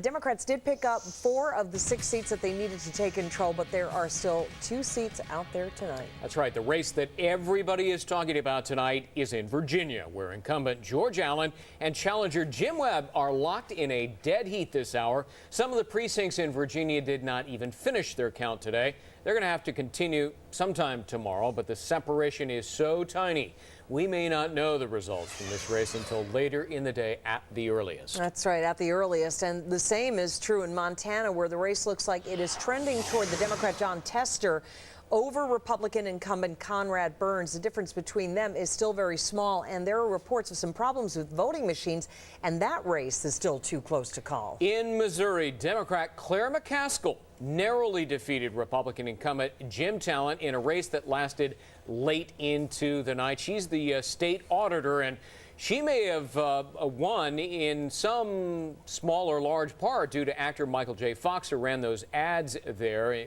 her ads essentially, supporting expanded stem cell research. In the meantime, the troubled campaign of Republican Katherine Harris came to an end today. She was easily defeated by Democratic incumbent Senator Bill Nelson. In Minnesota, Democrat Amy Klobuchar will head to the U.S. Senate after defeating Republican Congressman Mark Kennedy in the race to replace the retiring Senator Mark Dayton. This had been a seat, actually, that Republicans had hoped to retain, but Kennedy has pulled behind for months, never seemed to get the traction he needed. All right, well, finally in Nevada, Republican Senator John Ensign has won re-election by defeating Democrat Jack Carter. Yes, Carter, the son of the former president of the U.S. In contrast to Minnesota, This had been a race on the radar of the Democrats very early on, but Carter just failed to generate the sort of support that the Democratic leaders had really been looking for. Well, the balance of power in the House of Representatives did shift tonight, so let's take a look at that. Democrats have taken control. Nancy Pelosi will presumably become the very first female Speaker of the House in our nation's history. And here are some more of the key races. In upstate New York, Democrat Kirsten Gillibrand beat Republican incumbent John Sweeney. This is a big one. This pickup for the Democrats comes just a week or so after a police report was leaked to the press indicating that Sweeney's wife called 911 last December after an altercation with her husband. She sort of denied it, said it was fake. Sweeney had also come under fire for contributions he had received from lobbyist Jack Abramoff. Yeah, we've been talking about that a lot during the course of the morning, how much various scandals played in the overall election. Also in New York, Republican Tom Reynolds held on to his seat in a race that had gotten very close after the Mark Foley scandal. Reynolds is the chairman of the Republican Congressional Campaign Committee in charge of electing House Republicans. And tonight he did dodge a very close call. I suppose some folks felt that maybe there was more he could have done to bring the Foley situation to light. Indeed. And speaking of Mark Foley, the race in Florida's 16th district to fill his open seat, well, it went to a Democrat. Tonight, Tim Mahoney, who held off a late surge by Republican State Senator Joe Negron. Because Foley dropped out so late, his name actually remained on the ballot, so voters wishing to vote for Negron actually had to vote for Foley, if you understand this, in order to support the Republican candidate and thus Negron. But the effort came up short despite some very creative posters asking voters to, quote, punch Foley for Negron. Didn't do the trick. Not bad. Not bad. No. In New Hampshire, Democrats picked up both congressional seats. In the first district, Democrat Carol Shea Porter defeated the incumbent Republican Jeb Bradley. Second district of New Hampshire, Democrat Paul Rhodes knocked off Republican incumbent Charlie Bass. That's a real big one, a big loss for the Republicans. He was a leader among the GOP. And finally, Arizona Republican Congressman J.D. Hayworth. Probably recognize him from Fox. Very recognizable member of the Republican class of '94, too. He has gone down to Democrat Harry Mitchell. Very flamboyant, talkative guy. Now he's going to be talking outside the halls of Congress. Finally, there were also several gubernatorial races we've been keeping a close eye on. Let's begin with Minnesota. The governor's race there between Republican incumbent Tim Pawlenty and Democratic challenger Mike Hatch remains too close to call this hour. This was an important race for Republicans who recently selected Minneapolis as the site of their 2008 convention.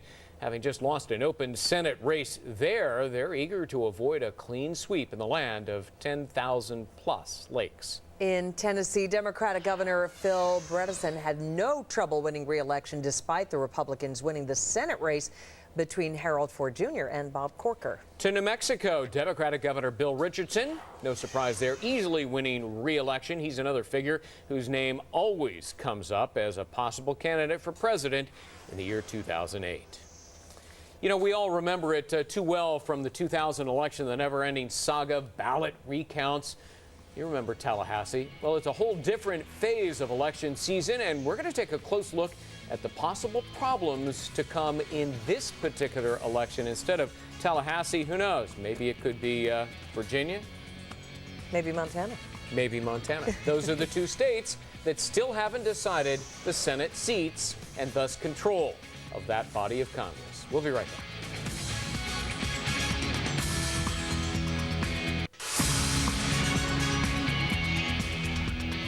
Well, the votes are in, the ballots have been tallied. Now maybe the recounts will begin. Nationwide problems at voting locations, widespread voting machines malfunctioning, charges of voter fraud. Kind of the same story we had in 2000. Not that bad, though. Joining us here in New York is John Fund of the Wall Street Journal. Hey, John, first of all, before we get into that stuff, Virginia still contested, likely to be contested. Montana, perhaps. Where do you see the biggest brawl here over the results?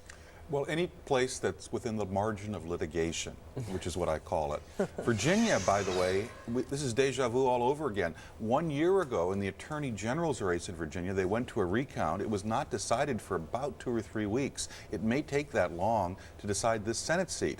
Montana similarly could be close. It is possible that we won't know the outcome of Senate control for 2 or 3 weeks, and there's a precedent for this. In 2000, Senate control hinged on one race in Washington State, Maria Cantwell. We forget about it because of Florida was the same year. Right. That took a month to resolve. You know, these new voting systems that have cropped up since the 2000 election recount debacle, they're only as good as the people who program and use them, right? Yes, although there are a lot of safeguards. I think there are problems with the electronic voting machines that hinge mostly on training. You have elderly poll workers who are technophobic. You've got voters who aren't used to them. A lot of people were using the machines for the first time. I think in general they're better than the paper ballots, because paper ballots, as we remember from Florida, can be smudged, they can be indistinct, they can be subject to different interpretations. But I don't think the internet conspiracy theorists really got a lot of traction out of today. Well, there's no evidence that there was really hacking into the system. What about sabotage? Time magazine ran a story that said a Princeton computer scientist was able to insert rogue programs that permitted votes that had already been cast to be redistributed, and all he had to do was install this sort of pre-programmed chip.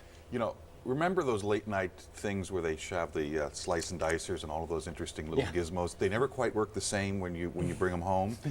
Same thing here. Pancake. It's very easy to have a TV demonstration of how to hack into a system. It's much harder under a real election situation. We've had optical scan machines counting ballots, electronic ballots, for 30 years. We've never had never had a verified case of sabotage. Have you seen Barry Levinson's movie starring Robin Williams? What is it, Man It's all of the about Year? vote fraud, absolutely. Voter fraud. Yeah. So that's not real?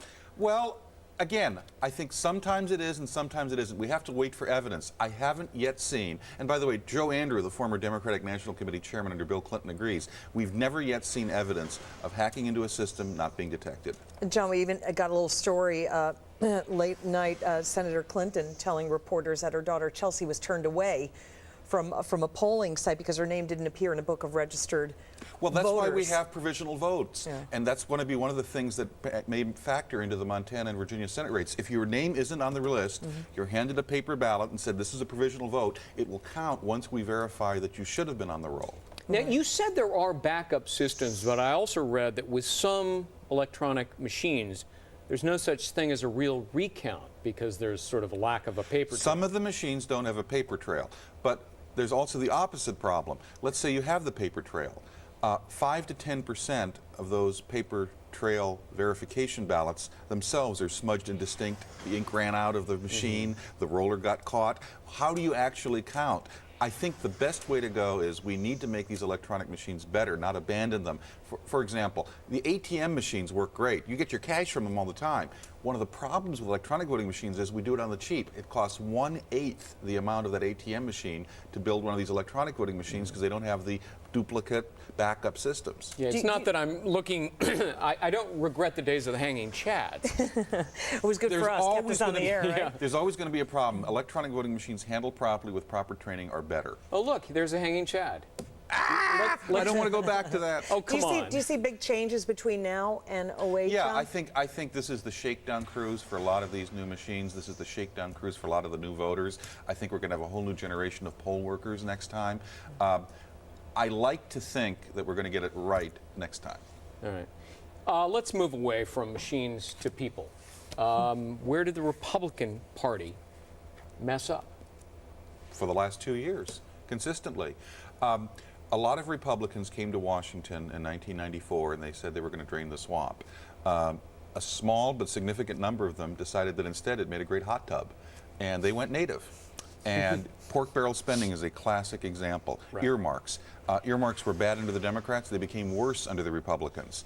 And every time that you told the Republican leadership these earmarks are bad, they lead to scandal, they lead to embarrassment, they're not constitutional, their response is, our members need these to get reelected. Well, tonight we learned often getting these things hurt members because a lot of these members with the biggest pork barrel projects went down to defeat because their conservative base stayed home in disgust. But why didn't the economy help at all? Well, that's two factors. Iraq blots out the economy. In 1966, Lyndon Johnson had a great economy, but he had Vietnam. Republicans made big gains against the Democrats in '66 because of Vietnam. Second, I think you can be a victim of your own success. Since Ronald Reagan, I think, took the economy on an economic growth path 24 years ago, we've had economic growth for 24 years, except for 2 short recessions. If you're under the age of 40, you don't remember Jimmy Carter and those gas lines. You don't remember Jimmy Carter and 21% interest rates. The problem is a lot of people under the age of 40 think the economy is supposed to be good all the time. Therefore, they give less credit. Just take it for granted. It's the natural order of things, exactly. 5-6 months ago, everybody was focusing on immigration reform and border fences and security and so forth. If you had a monomaniacal focus on immigration, if all you talked about was closing the border, you lost last night. J.D. Hayworth in Arizona, perfect example. Randy Graff in Arizona, perfect example. They went down to defeat because voters may be concerned about immigration, but if they think that's the only thing you're going to talk about, they're going to ask for a bigger menu. Right. All right, we are asking you to stick around, stay awake with us We here. have a bigger menu for you. Yeah, we do. All right, we're going to update you on what's happening. The Democratic Party has won big time in the House of Representatives. They haven't yet won in the U.S. Senate. 2 states remain outstanding. They are Virginia, Montana, too close to call this hour. We're going to update you in just a moment. Don't go away.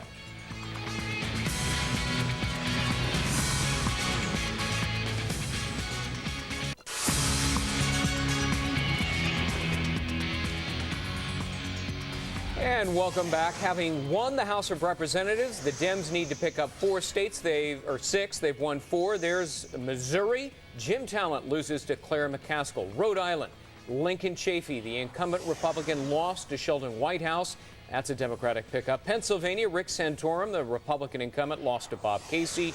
And in Ohio, Senator Mike DeWine lost considerably to Sherrod Brown. That's a Democratic pickup as well. And a couple of races that we haven't called yet. Montana, it looks like a win for John Tester. Not official yet. Virginia, real squeaker there. It would appear, though, Jim Webb has won that race. He's declared victory. Again, we haven't called it yet. We are talking about all the results this morning with John Fund. And I guess the 08 campaign has, begun a few hours, is already underway for a few hours by your watch. They're out of the starting gate, absolutely. You know, I heard John McCain earlier making this comment about Republicans, kind of what you said a little while ago. We went to Washington to change the government, but the government changed us. And he mentioned Ronald Reagan more than once. Is he sort of wrapping himself in the mantle of Reagan, starting his campaign in that way? President Bush is going to be talked about a lot less, and Ronald Reagan is going to be talked about a lot more. I think Reagan was an inspiration for a lot of Republicans to get into politics. This crew that lost, I think John Boehner himself, the new House Minority Leader, has himself said, we lost our way. Time to get back on track. Who's the other Republican? Rudy Giuliani, who's going to be looking for the White House, the road to the White House? He certainly will, but remember, he and McCain share a lot of the same constituency. Moderate, reform-minded Republicans. There still will be a conservative candidate. I think it's probably going to be Mitt Romney, the governor of Massachusetts. Right. And he is picking up a lot of support among religious voters and fiscal conservatives. How's his name ID, though, nationwide? Well, you know, you only have to know Iowa and New Hampshire to get a real start on this race. Yeah. That's why people tend to focus in those 2 states. You start there, and then you go big time into Broadway. Yeah. Now, speaking of name recognition, Hillary Clinton, right? Now, did the Republicans blunder by not putting up a strong senatorial candidate against her? I mean, now she was free to travel the country and really kind of rack up all these IOUs over the past few months. Looking at her margins and looking at the Democratic tide this year, is there anyone who given her a really strong race? True. I doubt it. She raised $40 million. She raised a lot of money around the country. She built up a lot of chits. She has solidified her status as front runner for the Democratic nomination. In fact, she's on the cover of New York Magazine. I'm not surprised. That just came out today, and essentially it says, you know, it begins now. And obviously, look at that over John Spencer, who was really beyond Yonkers, where he was mayor one time. Really a nobody. What happened to the Republican Party in New York, headed by George Pataki, who also has presidential aspirations? They didn't put up a credible candidate for any of the offices statewide. They couldn't even beat the state controller, who was an ethical waste dump. Right. Look, the Republican Party became the party of patronage in New York and not principle. Right. And eventually that catches up with you. You know, we had heard from the Republicans in the waning days of the campaign that turnout was the key to their success. We had the turnout, but we didn't have success for the Republicans. Well, so what? a lot of them stayed home because they were embarrassed or disgusted. The real success story for the turnout are the Democrats. The Democratic interest groups, whether it's the unions or the activist groups, the Netroots, they did a great job of turning out their voters. In fact, on OpinionJournal.com and in today's Wall Street Journal, I have a piece about one of the more controversial liberal groups, Acorn. They had 4 workers indicted in Kansas City for voter registration fraud. Acorn was a very effective group, but some of their methods may now get some scrutiny. You know, Barack Obama is second only to Hillary Clinton in some of the polls that are looking at 2008 already. He was on the campaign trail pretty heavily. For example, in Maryland, he helped Ben Cardin win, who was a very troubled candidate, won barely. Didn't help Harold Ford down in Tennessee. But does a Democratic win in the House and maybe the Senate elevate his stature as a campaigner? I think he's getting a lot of attention right now to sell books. I think he's positioning himself to be a vice presidential choice for Hillary Clinton or someone else. Ultimately, I don't think he runs for president. I think Hillary will get a challenge, but I think it'll come from Al Gore. While we have Ford and Corker up in Tennessee, you surprised by this? I think Harold Ford ran a brilliant campaign. He did the best possible job you could as a Democrat coming out of the Memphis political machine, which has a bad reputation in that state. We're going to hear more from Harold Ford. The Tennessee machine or the Harold Ford family machine? Well, that's the problem. Harold Ford himself is a very nice guy, very popular, but he has a lot of relatives who are under indictment in Memphis. And that's always a problem, isn't it? What do you think, John, we are going to hear? What would you like to hear from the president? We're expecting to hear from him later this morning. Plans for how a president in his last 2 years, with Congress either completely or partially dominated by the other party, is going to reach out and make the government work. What are his concrete ideas? Clearly, the president's concept of bipartisanship wasn't accepted by the Democrats.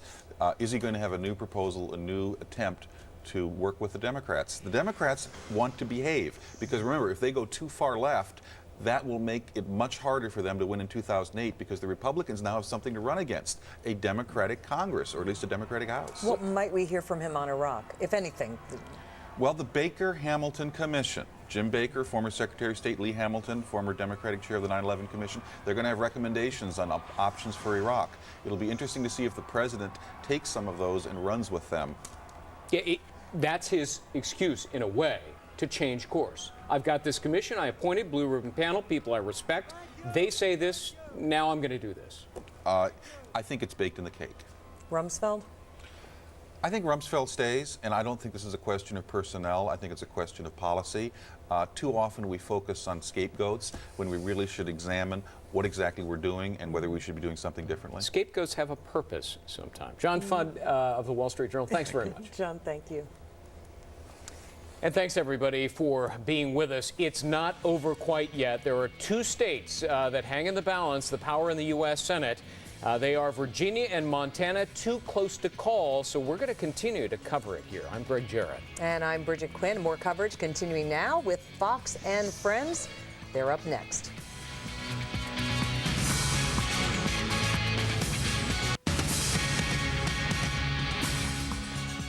Good morning, everyone. Hope you're having a great morning. Welcome to our continuing coverage of You Decide 2006, the election results. The balance of power in the House of Representatives has shifted to the Democrats. They take control of the House after being out of power for a dozen years.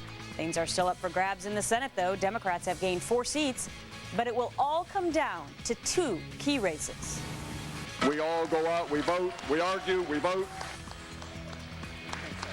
But also, we'd like to say that the votes are in and we won.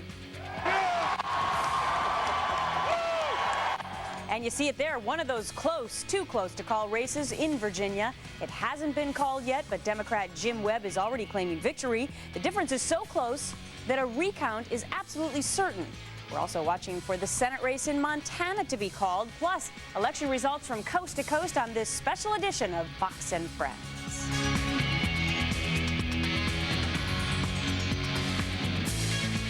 Come on over here. Yeah. Hey, gather around the TV set. We're on early today. You mean get up here? No. The TV set that folks are watching right now. Good morning. We were hoping to be able to tell you exactly what was going on with the House and the Senate. We can tell you, as Gretchen mentioned, that the House has gone to the Democrats, but it is, once again, too close to call. And Brian, how many mornings have we been here very, very early where the coffee pot got plugged in the wall at midnight, and we still did not know the outcome of some important races? You think right back to 2000, you think that to 2002, and then 2006. It seems in 2004 rather, the president had a bounce in his step. He said I have some political capital to spend. Today he'll have a press conference at 1 o'clock in the afternoon Eastern time, and I'm sure he's not happy with the results that he's actually been dealt with right now, because first off, he knows his party has lost the House. Now in the Senate, in a matter of hours, we'll find out where the balance of power is, because in Virginia, if it's under 1%, the margin, the difference in the election, the one who's on the losing side of it, which right now looks to be Senator Allen, who is trailing, will ask for a recount. But it is just so close. It is too close to call, because there are a whole bunch of provisional ballots that have not yet been counted. Meanwhile, out in Montana, another one of the Senate races that hangs in the balance is Tester versus Burns. And apparently, the computers in Flathead County have failed overnight. And so all of the ballots had to be counted by hand. And that's something that's going to take through the night and probably will not be decided until sometime Wednesday afternoon. So two big key races hanging in the balance. And I guess we're not surprised that we don't have all of the results this morning. We've been talking about this for days, that the electorate would be motivated to go out and vote, and it appears both sides were motivated to go out and vote, because in this case, they're so close. Guys, we're talking about, hundreds and thousands of votes placed in these states, and if it's too close to call within 1%, I mean, it's amazing. I think in a way it's energizing to see that people wanted to go out and place their votes, and that it is this close. It could be actually, I think, weeks before we know the results, at least in Virginia. I read something this morning that said November 27th will be the day that we we will know that decision. Don't tell that to Jim Webb. Jim Webb just said I won, and so John Tester I won. So you don't blame them at all for saying that, because they're up by a few thousand votes on each of them. They want to win, and it's here's close. How it stands right now. Webb's got 50% of the vote. Allen's got 49%. Just a number of, it looks like about 8,000 votes separate the two out of 2.2 million cast in the Commonwealth of Virginia. Let's go through some other ones, because I know a lot of them had a lot of intrigue. There was these comeback stories going on across the country. It looks like Rick Santorum's comeback is not complete. Bob Casey Jr. does walk away with this. He addressed a big crowd a short time ago. So he takes out the third most powerful Republican in the Senate. He does not get another term, and he was quite gracious in defeat with Senator Santorum. And Santorum himself was one of the candidates who had been targeted by the Democrats. Did I steal your pen?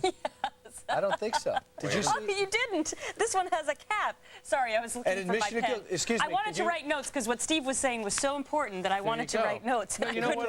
I'll get a transcript for you. Hey, Scott, could you take camera 3? Would you like to issue an apology? I'd like to send it via email, okay? No, I think you should address the people. And I'd like to attack a lot of other people at the same time. Okay, go ahead. Just like that. Address the people. I wholeheartedly at 5:04 a.m. Eastern Standard Time. Just the facts, And what's the Gretchen, date just the today? facts. November 8th? It's a Wednesday, just like any other Wednesday. I wasn't sure of the day. I'd like to sincerely apologize to Brian. What's your middle name?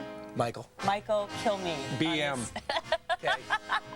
Thank you very much. All right, back to what we were saying. Our regular scheduled broadcast, which is live election results. So anyway, Thank you, I had been saying that the Democrats had targeted Rick Santorum, the number 3 most powerful senator on the Republican side in the U.S. Senate, and indeed it was a tough race, and Santorum was down for quite a bit of the race, and there the final, well, it looks like a gain, as you can see, for Casey, resounding 59 to 41%. And then you go to Missouri, and Claire McCaskill, who had that very potent ad which starred Michael J. Fox talking about Parkinson's and stem cell research and stuff like that. She was supported by the outpouring of support she got after that ran. And in fact, as we look at the results right now, she's up by over talent by over 100,000 votes, 49 to 47%. Last night, she did thank the former Family Ties star himself. Listen. I'm very grateful to Michael J. Fox, because he was brave and committed, and I thought that the commercial was powerful. But frankly, one of the things that really helped me was Rush Limbaugh's response to the ad helped raise me a lot of money. That's very interesting that she would thank Rush Limbaugh. And that, of course, Limbaugh created controversy when he accused Michael J. Fox in that ad of acting potentially and not taking all of his medication.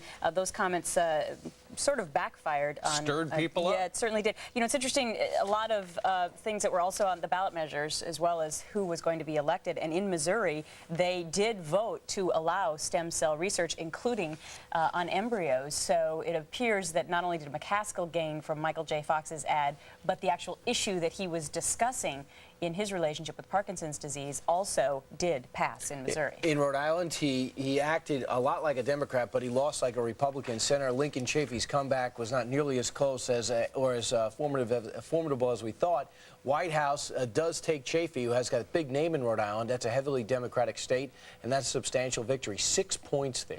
Yeah, it is interesting. You're exactly right, Brian, because Chafee really was an independent and oftentimes voted with the Democrats, and yet he was punished, as many Republicans were yesterday, for the war in Iraq and also voter anger toward George Bush. That, according to the Fox News Opinion Dynamics polls and also the exit polls that were reported by all of the television networks. All right, coming up in the next 4 hours, we're going to talk about, we're in early, and that's why it's so important we all have our pens at the ready. Right. Well, you know what? It's miraculous that we're all three sitting here, don't you think, first and foremost? Why? I think I'm going to get a pen during the first commercial. Well, you know, it's I'm surprised Joel hasn't offered. Because it's early? Yeah. Well, did you guys stay up late? I stayed up till 10:30 Eastern time. 10:30? What about you, Steve? I went to bed at 9. I knew it was going to be. No wonder I got the machine. I was absolutely right. So anyway, this morning we're going to be talking about some of the election surprises, also the legal battles. If you were scanning the internet yesterday, you saw that there were all sorts of legal problems brewing, machines broken, wrong voter registration books. In fact, Chelsea Clinton went to vote yesterday in Chelsea, a part of New York, and they said, sorry, you're not in the book. Yeah. Turns out they had the wrong book. And just let me bring that up, too, because in the provisional ballots, which are going to decide who's going to win in Virginia, if the provisional ballots are collected in the wrong precinct, they won't count. Uh-oh.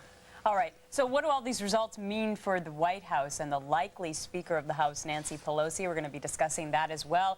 And Representative Rahm Emanuel, he was really the guy who masterminded this Democratic front. And the key here was finding moderate Democrats to run against Republicans in Republican-controlled districts. We're going to be speaking to him live about that as well. And Tony Snow pointed it out. Of course, he's the press secretary. He said, the president disappointed with the results, but he's also intrigued by the fact that a lot of blue dog Democrats and moderate to conservative Democrats were victorious. So maybe he can work a little bit better with the other party than originally thought. We'll just have to see. In the meantime, about 10 after the top of the hour, Molly Henneberg, luckily, is an hourly employee, so she's really going to make some jack today. Up all night, baby, up all night. Good morning, Steve, Gretchen, and Brian. Let's talk about the Senate. Right now, the margin in the Senate is Republicans 49, Democrats and Independents 49, and 2 Senate seats are up for grabs. Both appear to be leaning toward the Democratic candidates, which could make it 51-49 Democrats when all is said and done. Let's take a look at what happened yesterday and into the night. We'll start east and go west. Democrats picked up seats, which you see here in blue, in Rhode Island, Pennsylvania, Ohio, and Missouri.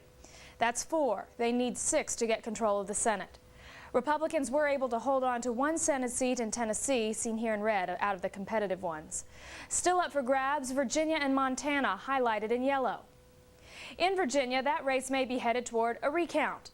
Democratic candidate Jim Webb is declaring victory. He's ahead by about 7,000 votes out of over 2 million cast. Incumbent Senator George Allen is not conceding, though. He says there are still votes to be counted, including absentee ballots.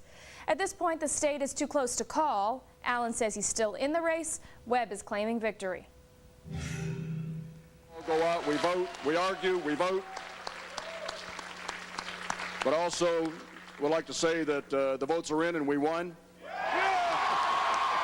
I know the counting will continue through the night.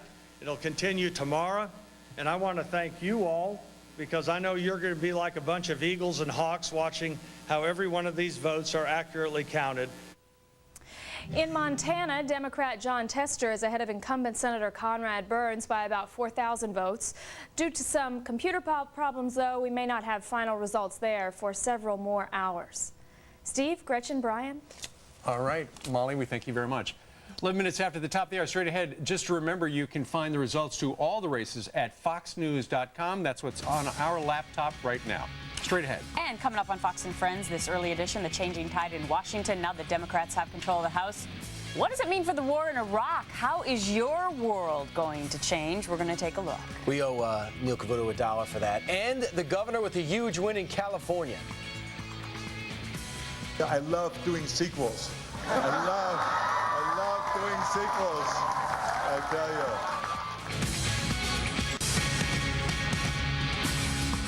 I just think that we kind of lost our way in that we weren't careful stewards of their tax dollars. So we allowed this earmarking and pork barrel spending to get out of control. We didn't reform immigration, which we could have done in a number of other areas. And so we paid a penalty for it. Welcome back, everyone, to this special edition of Fox and Friends. Steve Centani has been covering what's been going on in Washington for us. Steve, I think I just saw you. Did you stay up all night? Because I think I saw you last night as well. Did I not? Yes. I was up all night. Yeah, it's been a long one. But, not that you're complaining. Yeah, you got a lot to talk about. No. Don't get me wrong. Yeah, no. No, it's been interesting, and especially the events happening here on Capitol Hill, where the House is now back in the hands of the Democrats for the first time in 12 years. Voter dissatisfaction with the war in Iraq, combined with a series of congressional scandals prompting this dramatic shift on Capitol Hill. Now, Democrats needed 15 seats to seize control of the House. So far, they've picked up at least 26 seats. So here's the way it looks now in the House of Representatives. 228 Democrats, 206 Republicans, and they're not all counted yet. All this, of course, means Dennis Hastert is on his way out as House Speaker, and Nancy Pelosi of California is likely to be the next Speaker, the first woman to become Speaker of the House in U.S. history. She promised an open, honest, and ethical Congress. She said Americans have voted for a new direction, especially in Iraq, she says, where staying the course, she says, has not made the U.S. a safer place. Another Democrat, meantime, Steny Hoyer, rallied the troops for the changing of the guard. We will follow an agenda to lift up our people, bring America together, and put us on the right course, not stay the course. Meantime, this victory also sets the stage for a battle over the minority leadership in the House. John Boehner may be out of a job, considering the poor Republican showing in Tuesday's election. He issued a statement saying he's disappointed with the outcome, but he goes on to say if Republicans stand together and unite behind solutions and ideas that move us closer to our common vision of a freer, more prosperous America, I'm confident the American people will return us to the majority in 2 more years. So, bottom line, once again, Democrats have gained at least 26 seats, taking control of the House for the first time since 1994. Gretchen, Brian, back to you. All right, Steve, thanks very much. And we still got to wait about the Senate. Could be happening within our show. It could be. And coming up, we'll have the man who led the Democratic effort to win back Congress. But first, Gretchen, let's run down the biggest surprise of the election night with David Hawkins in D.C. We know you're probably getting up for the first time, so he's the managing editor of Congressional Quarterly Weekly. He can put an instant perspective for us. David, first off, it looks like we have the first time in American history a Madam Speaker. What's it going to mean? Well, I think it'll mean history, of course. Yes, I don't think there's any doubt that Nancy Pelosi will be the next Speaker. She's unchallenged. And she is, yes, she's a San Francisco liberal. That's a label that she generally wears proudly. She's also very much of a pragmatist. And I think her first order of business will be leading the House in a way that helps her party win again in 2 years. House elections, as we all know, are held every 2 years. This isn't the biggest majority that they'd hoped for. This isn't the biggest majority possible, obviously. It's a relatively narrow majority, and they won because they ran a bunch of moderate candidates, as you all have been discussing this morning. And she wants to keep it that way. So I don't think that you will see a dramatic shift to the left. But David, based on the fact of what you just brought up again, moderate Democrats, the new kind of Democrat that ran against Republicans in these races, will they vote in Nancy Pelosi as Speaker of the House? Yes, they absolutely will. There's no one going to challenge Nancy Pelosi. She is their leader. She is the one who's held them together in the minority for the past several years. The race that is going to indicate whether it's going to be a more moderate or a more liberal leadership is probably going to be either for majority leader or majority whip. The man you've been showing on your screen, Rahm Emanuel, he wants to capitalize on the credit he's getting for helping the Democrats win back the House by coming back to Washington next week and winning election to one of the top leadership jobs. There will also be a race probably for majority leader between Steny Hoyer, who you just saw on camera, and maybe Emanuel or John Murtha, the leading critic of the war. So it's going to be interesting to see how that comes up. So I think what you're indicating is that they're going to find an issue that they can capitalize on and look like they maybe could get through to make the mandate seem necessary. So it all leads to immigration, doesn't it? Because that's the closest they are to the president. That's exactly right. The three words that I've written down are immigration, education, and compensation. Probably the quickest thing that will happen will be an increase in the minimum wage. Nancy Pelosi says she wants the House to pass that on their first day in control in January. I think there's very little political incentive for the president to resist that. The minimum wage hasn't gone up in a decade. That'll probably happen pretty quickly. But then, yes, immigration. The Republican House majority of last year was far away from the president. They spurned the president's idea. Most Democrats generally agree with the president in general on immigration, that it should be a combination of increased law enforcement and a guest worker program. So in this case, the president actually might get a more friendly House than the one that he's leaving behind. All right, David Hawkins, Congressional Weekly, thank you very much for getting up so early and joining us this morning. We appreciate your thoughts. And supplying us with your first catchphrase, immigration, education, and compensation. Meanwhile, coming up straight ahead, don't forget you can find the results of all the races on FoxNews.com. Just ahead on Fox and Friends First, though. It's first squared, right? Yes. The next Speaker of the House is likely Representative Nancy Pelosi, as we've been discussing, with her San Francisco values. Where will she try to take Congress? We're going to explore that when we come back.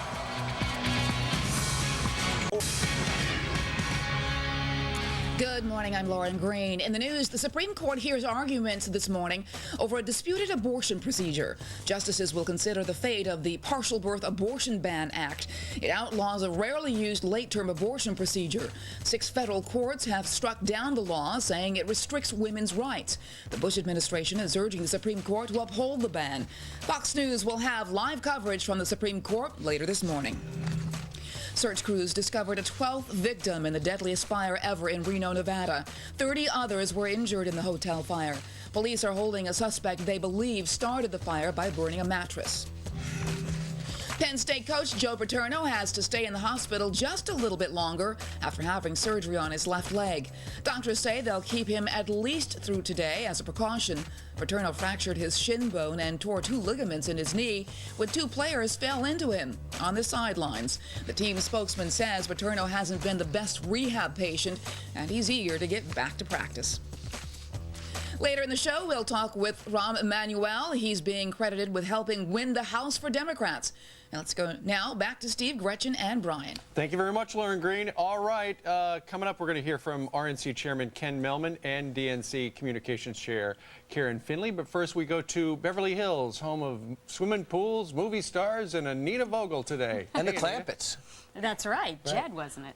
And Anita's there to tell us more about the governor there and other governor races across the country. Hi, Anita.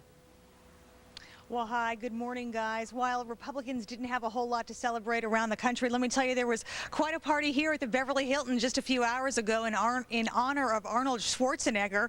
It's pretty ironic considering it was almost a year ago to this day that we stood in this ballroom and watched his special election initiatives go down in flames. A lot of the pundits wrote him off that night. They said he would never be reelected in this state. But lo and behold, a year later, he has earned a second term in the governor's office. Now, how did he do it? By moving to the center. He fired most of his communication staff. He hired a Democrat to run his office. He began working with the democratically controlled legislature and backing issues he once resisted, things like the minimum wage hike, a cap on prescription drug costs, and greenhouse gas emissions. He stopped calling the legislature girly men. And to cap it off, he hired 2 strategists from the Bush White House to help him out. Tonight, he reaped the rewards. This, without any doubt, is my favorite sequel. I have to tell you that. What a great night and what a great victory. And what a great victory for the people of California. Let me just start saying thank you to the people of California because tonight they've once again put their faith and confidence in me.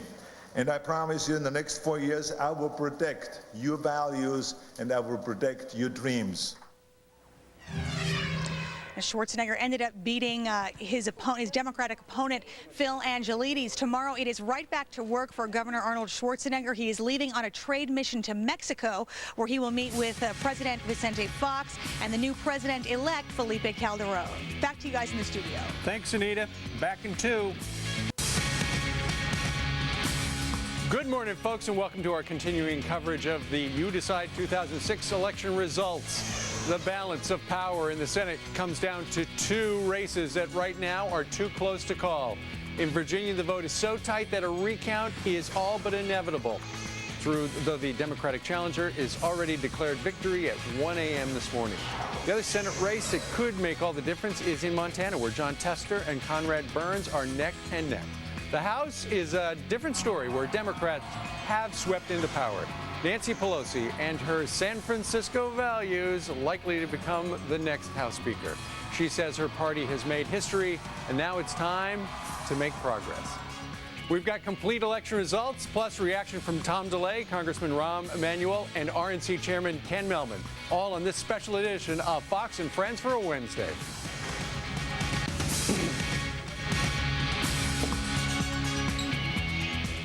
Good morning to all of you. If you're joining us just now for the first time, just waking up, 5:30 a.m. on the East Coast. And the balance of power has shifted, at least in the House, while you were sleeping. Democrats taking control of the House of Representatives, as Steve just discussed, too close to call with regard to the Senate. Meanwhile, we are a superpower. Therefore, what we do locally is international news. Meanwhile, this is from Iraq. The United States ambassador sought to reassure Iraqis on Wednesday that American policy in Iraq would not dramatically change after the Democrats seized control of the House of Representatives in the midterm U.S. elections. In a videotape distributed by the U.S. Embassy, Afghanistan envoy Zalmay Khalilzad. No, but former Afghanistan envoy, now Iraqi envoy, Ambassador doing Khalilzad, his whole bio. Sees success as an imperative for America's national interest, no matter who is in power. So there you go. He is talking because in Iraq, from the inside out, they are worried that America is going to pull out and leave them high and dry. Well, that's a huge question this morning, is it not? Because with the House now in control with Democrats, John Murtha started that call more than a year ago, and that, in fact, that may be why a lot of people went out and voted yesterday the way that they did, because they do want Americans to pull out of Iraq. So it's going to be very interesting to see how this all flushes out. I watched Howard Dean last night say that he doesn't think pulling out is a good move right now. Yeah, well, Howard Dean, even though the DNC chair, he does represent the far left angle of that whole party, and as we've seen from who won on the Democratic side yesterday, much more moderate. Of course, at the White House today, you know what? I'd imagine there are going to be some long faces, because it just didn't turn out the way they had hoped. Greg Kelly is live at the White House briefing room right now. So, Greg, are they bummed out? They're not up yet. I'm the only mouse stirring this morning. But we do know that President Bush was informed last night and that he was obviously disappointed, according to the White House press secretary. Karl Rove late last night told the president that the House was lost. He had a relatively short list of congratulatory phone calls to make. He only made one to Congressman Tom Reynolds. He's head of the Republican Congressional Campaign Committee in upstate New York. He faced a tough race. He won that race. The president will make more phone calls this morning, including to the what we presume will be the next Speaker of the House, Nancy Pelosi. The president did everything he could to prevent this, of course. He's been campaigning aggressively, and some of the candidates he stumped for did not make it. Now, you're looking right now, President Bush with Conrad Burns. That's the race in Montana. We don't know the outcome of that race yet, and we don't know, perhaps President Bush, whatever his diminished political standing, may in the end help Conrad Burns eke out a victory. But again, that race is not yet declared. And we also saw President Bush campaign aggressively for Jim Talent, the man you see right there on the right of your screen. He lost to Claire McCaskill despite a weekend push by President Bush all over the state of Missouri to help out Talent. Was not able to pull out a victory. And what political analysts are saying this morning is that the world really has changed for President Bush, and this has been a rebuke, really, of him and his policies in Iraq. Reflects widespread disapproval, and they're also saying that the strategy of governing to the base and campaigning to the base has, in some part, been invalidated. Now, President Bush has some tough questions to face. He was to the end, very optimistic about his party's chances, at least publicly. He'll have a press conference at 1 o'clock this afternoon right across the street at the White House. Back to you guys in New York. Yeah, Thank you very much, Mr. Kelly. And, of course, Greg was touching on what the press conference that President Bush will have at 1 p.m. Eastern, and a lot of people are wondering when, in fact, he will also be calling the likely new Speaker of the House, Nancy Pelosi. And, you know, what many conservatives have called her on is her San Francisco values, and now that she looks like she will be the leader of the House, how will that reflect on the way that the American government actually works? It'll be very interesting to see. Let's take a look at what Nancy Pelosi had to say about working together with everyone last night. We are prepared to govern, and we will do so working together with the administration and the Republicans in Congress in partnership, not in partisanship. So Nancy Pelosi coasting to a win in her district. There you can see she's got 80% of the vote counted and 101 votes in all. 100% of the precincts reported. So you know what, with Nancy Pelosi and her San Francisco values as the likely Speaker of the House, what's going to happen? Well, Brian, you touched on it a little while ago, and so did one of our guests, where they said that there's a better chance that the President of the United States is going to get what he had wanted in the last 2 years, and that is a guest worker program for, you know, a lot of illegals. Plus, you can expect that between the two of them, Emanuel and also Nancy Pelosi, I bet there are a bunch of investigations into the President's, you know, the administration's controversial policies, including the war, the intelligence community, and I'd also expect a whole bunch of gridlock. Yeah, Rob Emanuel will be joining us shortly to talk about that, because he is going to be one of the Democratic heroes from this, along with Senator Schumer. They were the two ones who sparked the strategy of going, hey, let's get some moderates in there. Let's step aside and for a while, keep a lower profile, and see if we can actually take the House and possibly the Senate. And both could indeed happen. A little bit later on today, we know the president's going to pick up the phone and call who looks to be the Speaker of the House, Nancy Pelosi. And he made one call yesterday. Do you know who it was, too? Yep. Tom Reynolds. Tom Reynolds, because he was down, then he was up, and now he's still in. He keeps his seat in New York. So that's who the president called. It's going to be an interesting series of questions the president gets at 1 o'clock Eastern Time. We're carrying it live. It's going to be interesting to see the tone the president sets for his last 2.25 years. Also, you mentioned Emanuel, and he, of course, had been instrumental during the Clinton administration, and if indeed they're priming the pump for a Hillary run, he'd be the guy you'd want in there. And, well, he's the guy in there. All right, real quickly, you want to see the weather? I got weather. Yeah. Take a look. Northern Plains, a little bit of rain right there between Canada and North Dakota, also through portions of Michigan and the Great Lakes area. And we had a frog strangler in my neck of the woods this morning driving into work, and rain right down through the Virginias west and also the regular, Commonwealth of Virginia as well. Some of these are a little on the heavy side as they coast through Pennsylvania. And as you can see, back through portions of the Ohio and the Tennessee Valley. So kind of a rainy start across the eastern third of the United States. Let's go ahead and take a look at the Wednesday ahead here in the Northeast. Rain, as you can see, all the way from New England down through the mid-Atlantic, and then it's going to be nice and dry across much of Florida. Real quickly, let's go ahead and take a look at Texas. Beautiful temperatures in the 80s up in the northern plains, rain and temperatures in the 50s, only 56 in Duluth. And finally, Southern California, sunshiny in San Diego. Out in Tahoe, looks like they're going for a high of 52. Some rain there, also some rain in Spokane, Washington. Out in Montana, where it is still too close to call, I'd call it a pretty nice day. Dry, and temperatures today in the 40s. All right, and Vail today, 53. All right, that's a real quick look at your Fox Travelcast.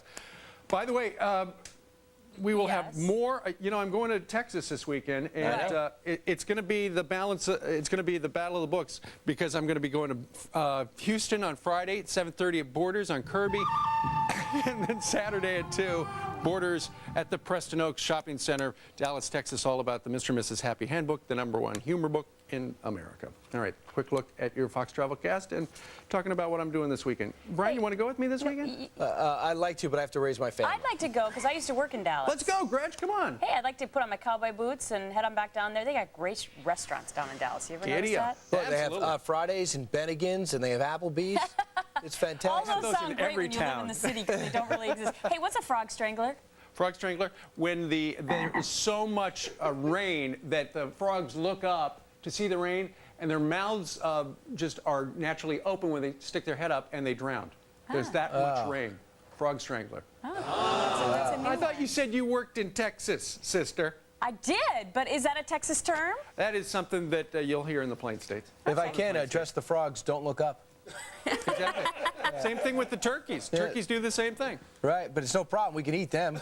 Sure. You can eat the frog frogs. legs too. Tastes The like French, chicken. Yeah? The French love the frogs. Well, just the leg parts. Oh, okay. We'll get you some in here before the end of the show. You promise? Yeah, we can get some frog legs. Okay. You never know. Eat. All right, just a quick reminder to check foxnews.com for Fox Stranglers and all your election race information. And coming up as well. Yeah, could problems at the polls lead to some court battles? There were some where you vote for Republicans or a Democrat, and it turns out the other guy got the credit. There were some problems. We're going to go inside that story with the judge, Napolitano, up early wearing the gown. Plus the architect of the Democratic takeover. It's his nightgown. You mean Rome. The robe. That's good. Good. I hope he doesn't still have his nightgown on. Anyway, we're going to hear from rising Democratic star Rahm Emanuel. This is the Fox News Channel. This is Fox and Friends Special Edition, America's Newsroom. We'll be right back. I'd look for a Brian Strangler.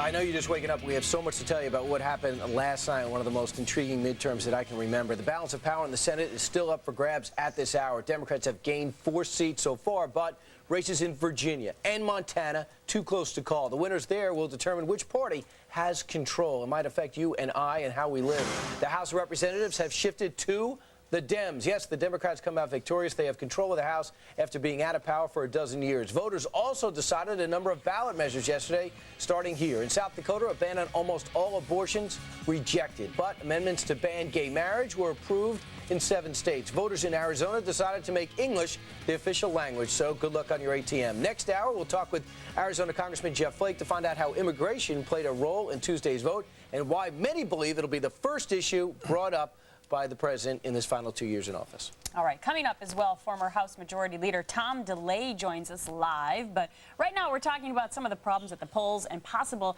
legal challenges, that is. And joining us right now, all rise, Fox News senior judicial I am not wearing any robe or gown. Okay, luckily, lovely Brooks Brothers suit. Judge Andrew Napolitano is with us today. Good morning, guys. Morning to you. You know, after a lot of these really close elections in the past, we are automatically programmed to think there's going to be some sort of a challenge, a legal challenge, or a recount. It looks as if there's a real good chance there will be some sort of a recount down in Virginia, where right now, even though Jim Webb said, "I'm the winner," go home. You know, George you'll have to do the math for me. When I went to bed, Webb was ahead by 1,700 votes. Now he's ahead by about 8,000. That's with 100% of the precincts reporting. Is that 1/2 of 1%? That difference? 8,000, is it less than 1/2 of 1%? Because if it is, then Senator Allen, if he asks for the recount, he will get it.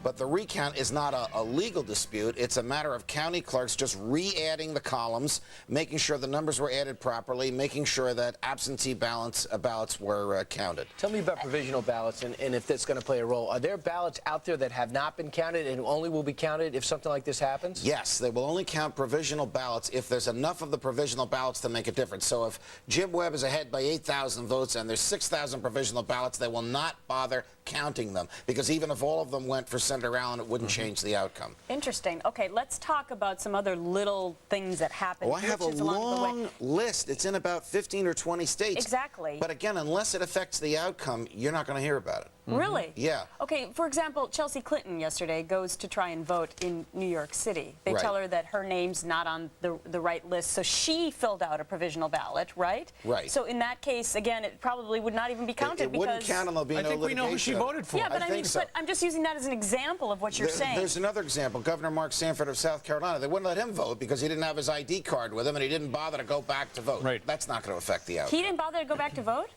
You know, I honestly don't know if he went back to vote. They let his wife vote. They wouldn't let him vote. Okay. Meanwhile, out in Montana, where it's too close to call right now, according to the experts, Conrad Burns and also you've got John Tester. And currently Tester is leading slightly with 87% of the precincts reporting. Apparently, some of the computers in Flathead County failed, and also in Yellowstone County.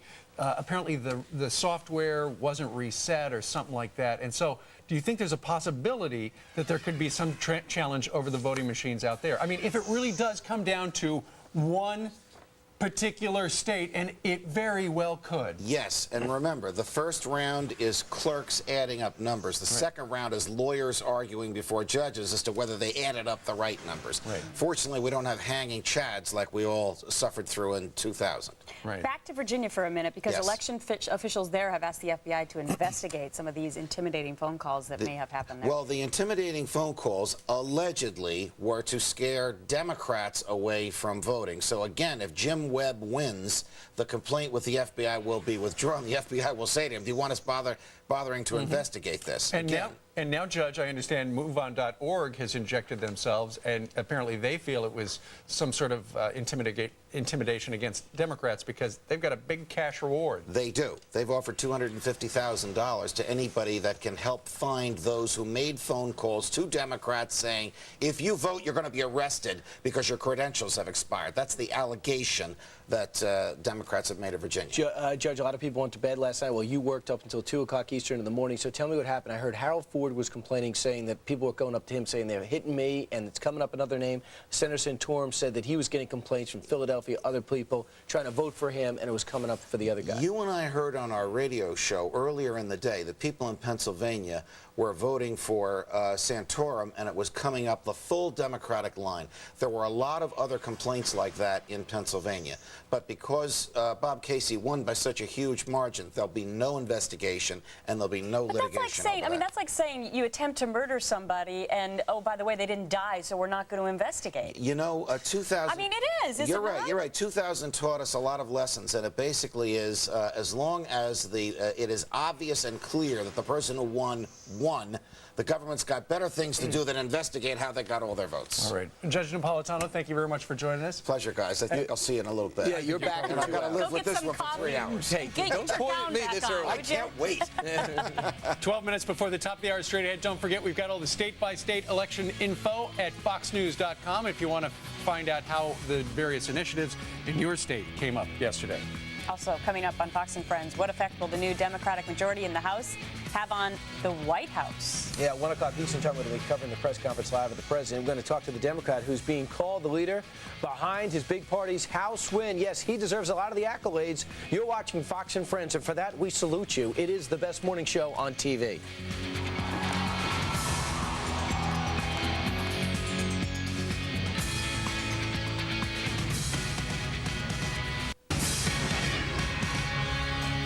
Good morning, I'm Lauren Green. In the news, the U.S. ambassador to Iraq assuring the Iraqi people that America's policies will not drastically change as Democrats gain control of the House.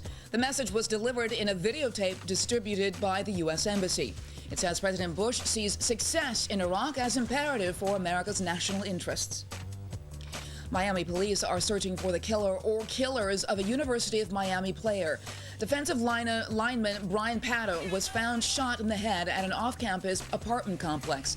Police say the circumstances of Pato's death remain unclear. The senior was expected to be picked in next spring's NFL draft.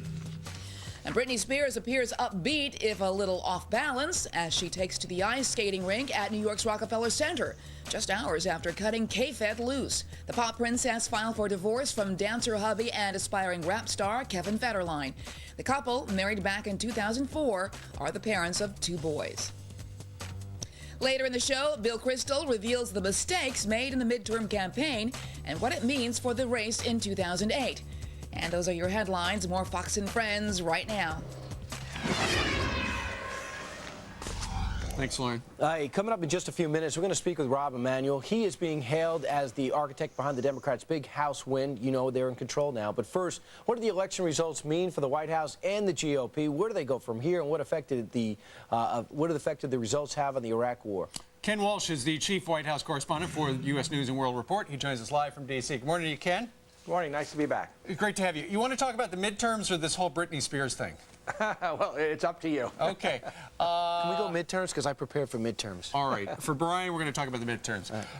Ken, we are talking about the President of the United States, and while he may be a lame duck for the next 2 years, he's not a dead duck. He still has plenty to do. Right, he can exactly. do. Exactly. Well, I think you're going to see a brief window here. You're going to see a lot of olive branches thrown back and forth between Capitol Hill and the White House. But then I think that's going to give way to sort of a blizzard of subpoenas and oversight hearings and broadsides. But I think there will be a little window here in the beginning of the next year, and that's when I think the president might be able to get this comprehensive immigration plan through, which you referred to a little earlier. The Democrats are much more amenable to the idea of a path to citizenship, a guest worker program, in addition to border security, part of that already passed. And you might also see some movement on energy. The Democrats, I think, can be brought into President Bush's sort of world on the idea of renewable energy, not nuclear, but on ethanol and other renewable energy sources that the president is now committed to. So I think you'll see some of that. But then I think the divisions are going to kick in. And that's where you're going to really see a very divisive and difficult period for the president, I think, starting about, about 90 days or so into next year. Senator Olympia Snowe, a Republican out of Maine who once has substantial victory, she said, well, with these results, it shows things have to change in Iraq.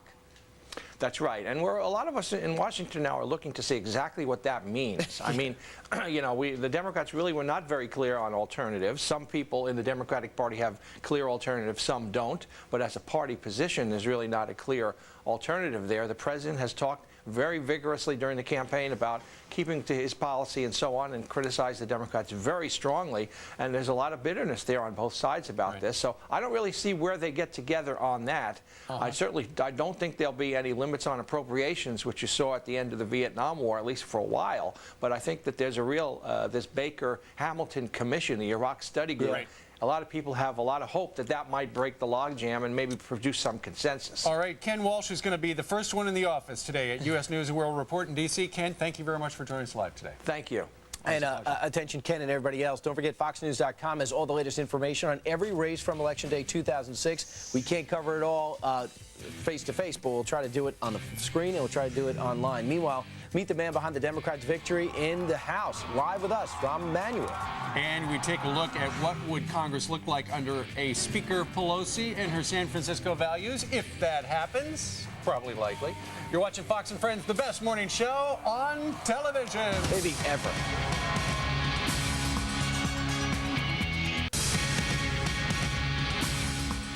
Wake up, America. You just voted, and here's what happened. Well, welcome to the continuing coverage of You Decide 2006. The balance of power in the House of Representatives have shifted to the Democrats. You're looking at it. They take control of the House after being out of power for a dozen years. Things are still up for grabs in the Senate. Democrats have gained 4 seats, but it will all come down to 2 key races, Virginia and Montana. You're right. We don't have an answer yet.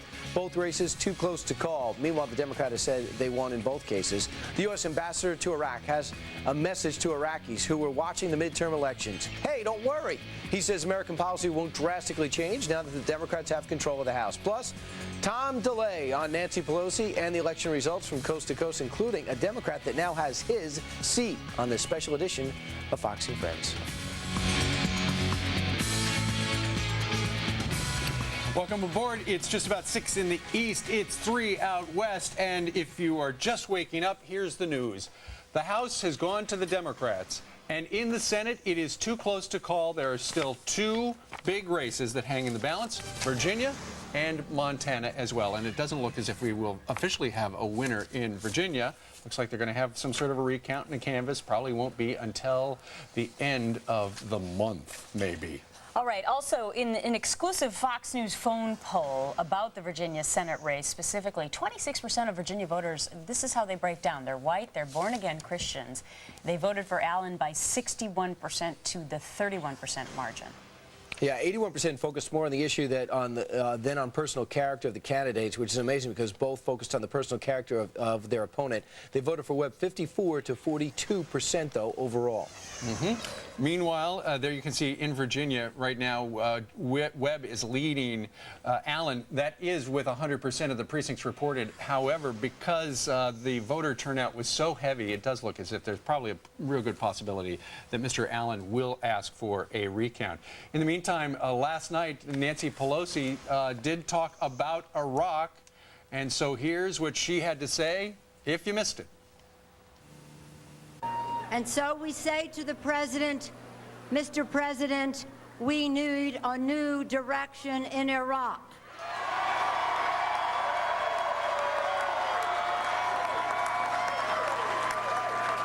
Let's work together to find a solution to the war in Iraq. So John Podhoretz had a great comment. He said the Democrats were brilliant in saying we're against what's happening in Iraq, but not offering another plan. They said, therefore, they couldn't be criticized of it, but the war is easy to criticize on its surface. Well, they might be criticized now, because now that they are in power, it'll be interesting to see what they do. Funding for Iraq, a lot of talk about John Murtha getting some sort of a lauding position with regard to money that would be going to fund the continued war in Iraq. Now the Democrats will be on the hook, so to speak, as the Republicans have been for the last couple of years, as far as providing answers about what we're going to do about Iraq. I'll tell you what, in the Commonwealth of Virginia, the turnout yesterday was apparently spectacular. Meanwhile, down in Florida, not as many people voted this time around as did last time. Nationwide, according to the Associated Press, apparently the turnout was about 40%. And for the first time since the midterms of 1990, more Democrats than Republicans went to the polls, which is interesting 40% stuff. Nationwide? Mm-hmm. Okay, I thought you were referring only to Florida. So that was much less than people thought that we were going to have this huge turnout. Exactly right. But there were a lot of state contests that really had people interested. For instance, in the Show Me state of Missouri, it was Claire McCaskill versus Jim Talent. Jim Talent has lost. Claire McCaskill, the Democrats, does thank Michael J. Fox and, of all people, Rush Limbaugh. Listen. I'm very grateful to Michael J. Fox because he was brave and committed, and I thought that the commercial was powerful.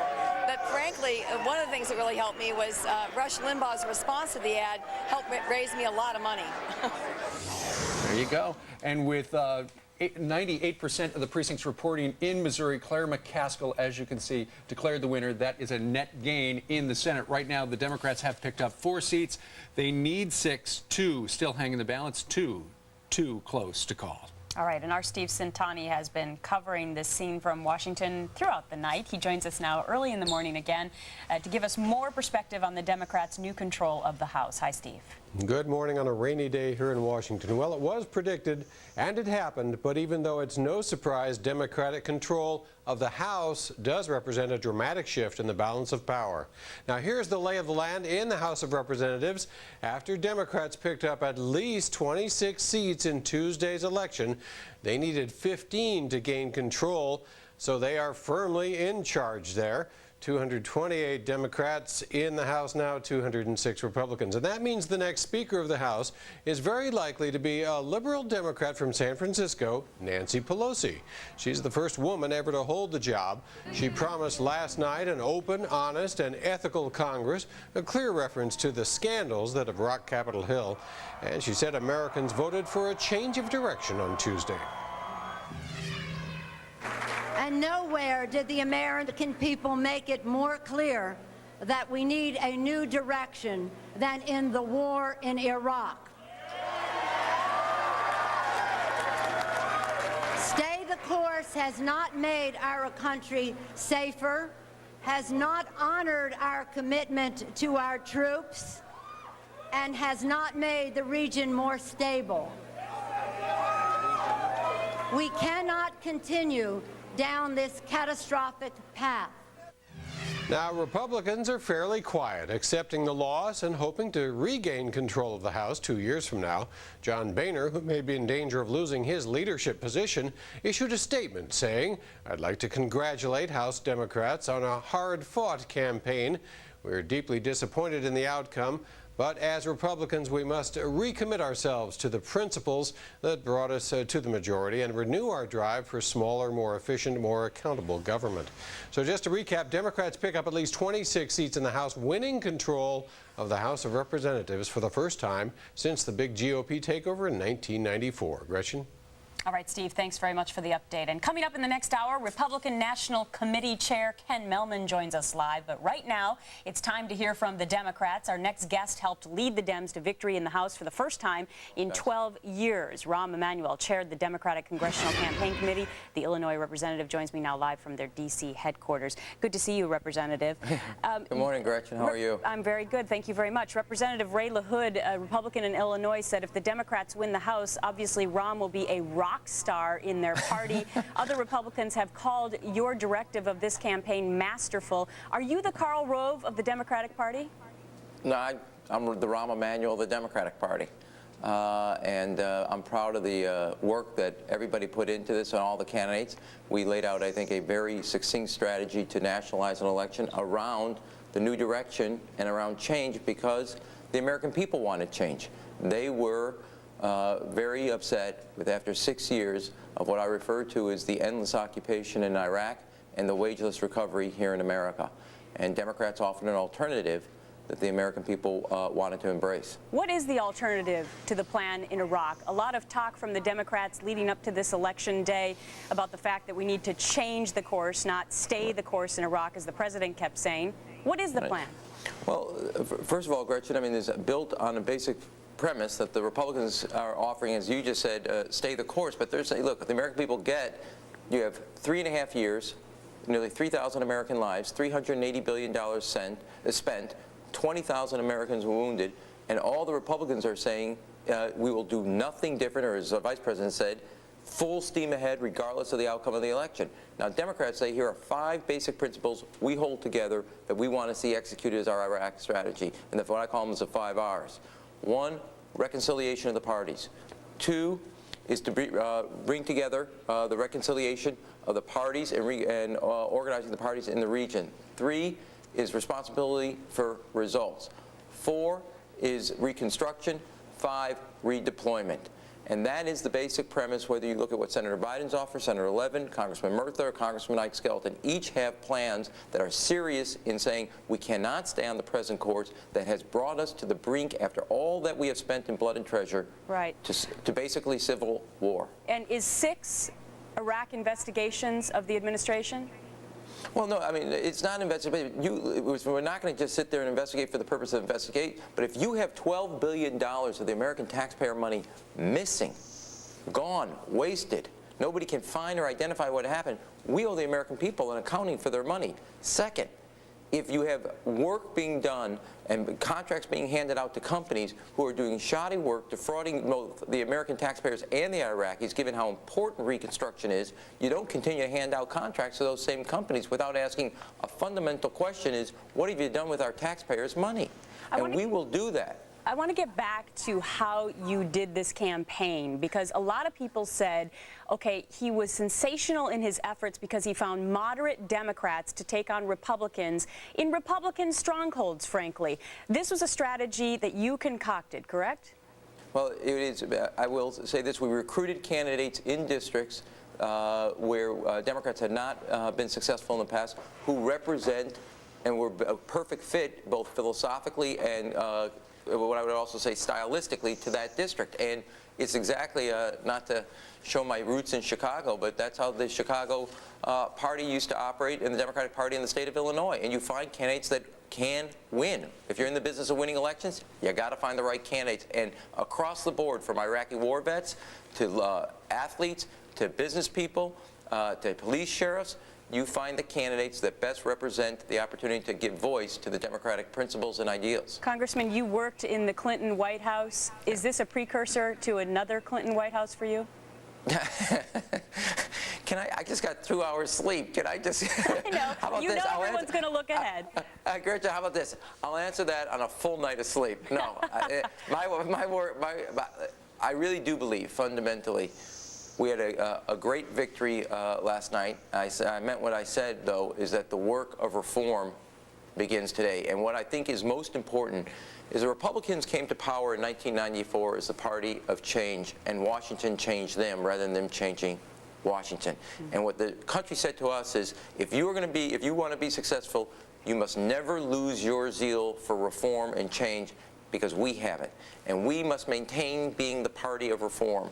Everything from making sure that we raise the minimum wage, everything from making sure that if you're going to have a prescription drug bill, you directly negotiate for lower prices. We must always maintain that edge of reform. And this was a validation for a reform agenda. All right. Well, tomorrow after you get a full night of sleep, maybe I'll get a chance to ask you the question about the Clinton White House. I'll answer it when you get a full night's sleep. How's that? Oh, okay. That's a good bargain. We'll touch base with you. Congressman Rahm Emanuel, good to speak with you. Thank you, Gretchen.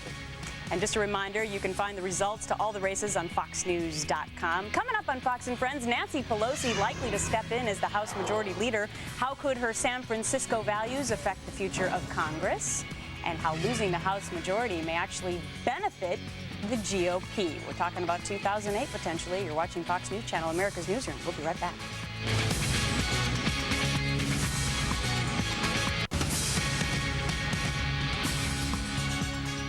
We will follow an agenda to lift up our people, bring America together, and put us on the right course, not stay the course. And here's a quick election recap for you this morning. Democrats take control of the House, winning the majority, taking victory in some key races. In Florida, political newcomer Tim Mahoney beat Republican State Representative Joe Negrin for the seat vacated by disgraced former Congressman Mark Foley. Arizona, 6th-term Congressman J.D. Hayworth loses to Democrat Harry Mitchell, a former state senator and former mayor of Tempe. But in Connecticut, moderate Republican Christopher Shays wins his 11th term in the House in a rematch with Democrat Dianne Farrell. In the Senate, it's still anyone's game, folks. The Democrats need 2 seats for the majority with just 2 states left to call. It's a showdown in Virginia. That's one of the states. Incumbent Senator George Allen and challenger Jim Webb neck and neck, with Allen refusing to concede and Webb claiming victory. And preliminary results out of Montana have Democrat John Tester in lead over Senator Conrad Burns, but that race also too close to call at this time. It's our understanding the recount will get underway sometime this morning in Montana. Meanwhile, coming up, the ultimate D.C. insider Bill Kristol tells us what really made the difference for Democrats. But first, what will a Nancy Pelosi-run Congress look like if it happens? Bob Cusack is the managing editor of The Hill. He joins us now live from D.C. Good morning to you, Bob. Good morning. All right, so what will a House run by Nancy Pelosi look like? Nancy Pelosi is promising to run the House in a bipartisan fashion, which is something we haven't seen in decades. So it's going to be very interesting to see if she runs in a bipartisan way. She has said, I will bring Republican bills to the House floor. Right. We will run it in a way so that members can actually read bills before they vote on things. And it really is could be a dramatic change in the House right now. Right. And, Bob, it would be a dramatic change for Nancy Pelosi. I mean, she hasn't been very bipartisan in the past couple of years. True, though as a leader, I think she's a little underestimated. She has run, she votes her district, she is a liberal congresswoman, but as a leader, a lot of the conservative Democrats in the House like her leadership style, and she knows her weaknesses. She knows that Republicans are going to go after her if she moves the caucus in a sharply left way. So I think that, at least in the beginning, she's going to be running the House in a very centrist kind of way, because she knows if she goes after President Bush on impeachment, that's exactly what Republicans want, and she has said that's not going to happen. But is it also that she knows that a lot of the new Democrats coming in now in new positions are moderate Democrats and not as far-leaning left as she is? Absolutely. A lot of these Democrats, just as you were talking to Congressman Emanuel, are conservative, and they don't want to get out of Iraq right now. Right. So that is a fine line that she's going to have to toe, and probably look for some type of phased withdrawal and tying that to funding measures. But how they fund the war is going to be the biggest question going into the new Congress. Also, Bob, while the Democrats did win control of the House, they only have a margin of about, what, 10 or 11, something like that. So it's not a big wedge they've got there.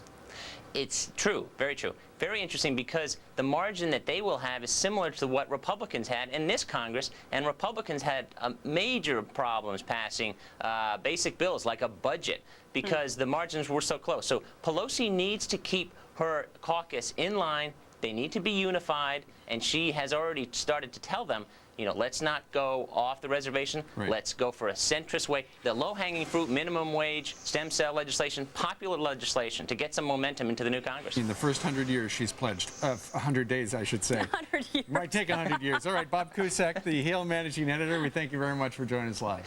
Thank you. Thanks, Bob. All right, don't forget you can find all the results to the races on FoxNews.com and just ahead on Fox and Friends. Democrats take back the House after waiting in the wings for a dozen years. What does that mean for the war in Iraq and for our country? A fair and balanced debate, both sides next. And was the failure to pass an immigration reform bill the GOP's downfall?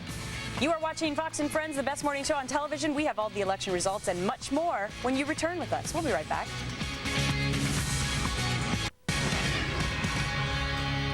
Morning, I'm Lauren Green. In the news, we are expecting to hear from President Bush today.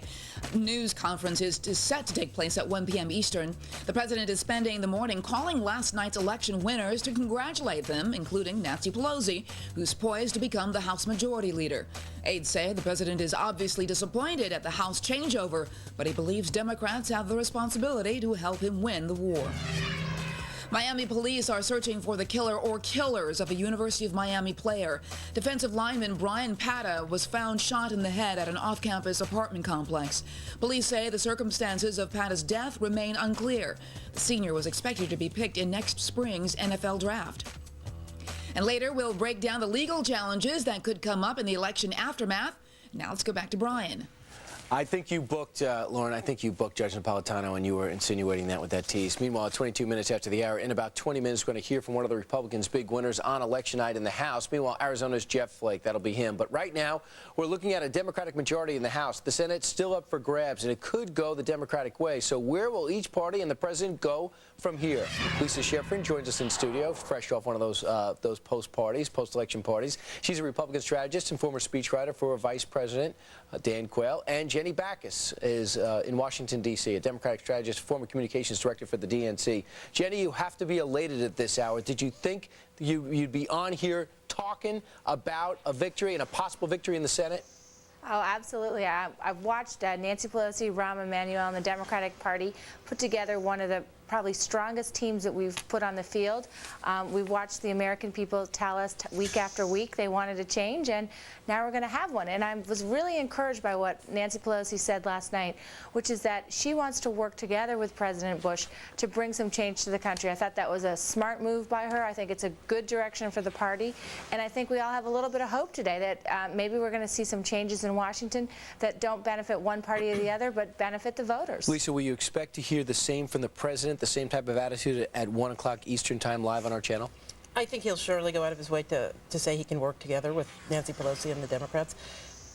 It will depend. The reality is actually the issue, and that will depend a lot on how much the Democrats really are prepared to lead. That's an open question. Yeah, and that's an open question, and some say the obvious thing would be to start with immigration. In the past, Jenny, you have Eisenhower was dealing with a hostile Congress, Nixon had to deal with a hostile Congress, Ronald Reagan had to deal with a hostile Congress, and he got a lot done in all three cases. Can you see the same ground here? Absolutely. I think the Democrats are committed to working together to actually get stuff done. That's been the problem. I think that's why you saw such an overwhelming mandate for change last night. I think you saw a rejection of President Bush. President Bush used to work together with Democrats in 2000. It's very surprising to those of us who've tracked his career that he abandoned that approach for the last 6 years. Now he has an opportunity to actually go back to that old model, work with Democrats for change, and really, get something done for the country. I think people are frustrated. And I think the first area that he's got to do something on is Iraq. I think one reason President Bush hasn't been working with Democrats is that they've had a big stake in being obstructionist and not. That's well. Just it's down the line, it's very easy to criticize, and especially something like Iraq, a war. It's much, much harder to come up with serious policy. And Nancy Pelosi was brilliant during this campaign, and I genuinely mean that, in managing to get this majority without ever stating what precisely she's going to do or what direction even her policy is going. But Lisa, let's be honest here. I mean, the commander-in-chief sets the policy on Iraq. Bush sent a message which I think really hurt him in these close races over the last weekend, that he wasn't going to change the course. He was going to keep Rumsfeld. The Military Times, not really a bastion of democratic liberalism, came out and said that you've got to fire. Military Times, Army Times, they take their cues from the generals. There's a message. They don't want Rumsfeld. They want change. Right. So they want change, and Iraq's definitely going to be a place to focus either way, and the president's probably going to address that a little bit later this afternoon. And, of course, we don't even know which way the Senate will go, but it'll be interesting to see where we go because, in a way, Jenny and Lisa, you agree on one thing. They were the party of opposition. Now they have a little bit of power, so together they have to work together to get something done. Thanks so much for both of you for joining us. I appreciate it because the debate just continues as the results are still coming in. By the way, if you have any questions about any of the races or you have an opinion you want to share with us, go to friends@foxnews.com. We're going to be reading emails within an hour. You're watching Fox and Friends. Good morning. morning, everyone. Welcome to our continuing coverage of You Decide 2006 election results. The balance of power in the Senate comes down to two races that are still too close to call. In Virginia, the vote is so tight that we could see a recount, even though the Democratic challenger is declaring victory. The other Senate race that could make all the difference is in Montana, where John Tester and Conrad Burns are neck and neck. And so we say to the President, Mr. President, we need a new direction in Iraq. San Francisco liberal Nancy Pelosi and her Democrats have swept into power in the House. She says her party has made history, and now it's time to make progress.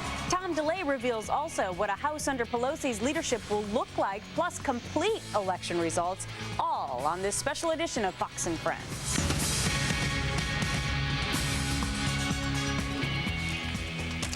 Live from New York City, it is the world's #1 cable morning news show and the best darn news show in the morning. We thank you very much for joining us. 6:30 in the east, it's 3:30 out west. If you're just getting up, here's what's going on. The House has gone to the Democrats. The Senate hangs in the balance. Right now, the Democrats have picked up 4. They need 2 more. However, that means the Republicans only need 1 more.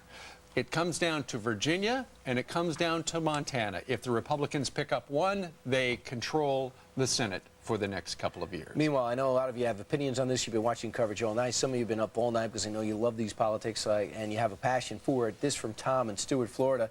I'm absolutely disgusted with the election results. I blame the media for brainwashing the ignorant and selfish masses and their left-wing agenda. And he is fuming at this hour. I can't read the rest and still keep my job. So I tell you what, we're going to read some of the email coming up in the next half hour or so.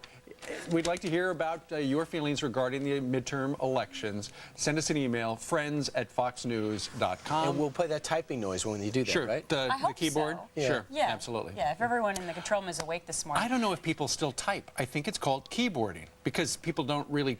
You type on a typewriter, right?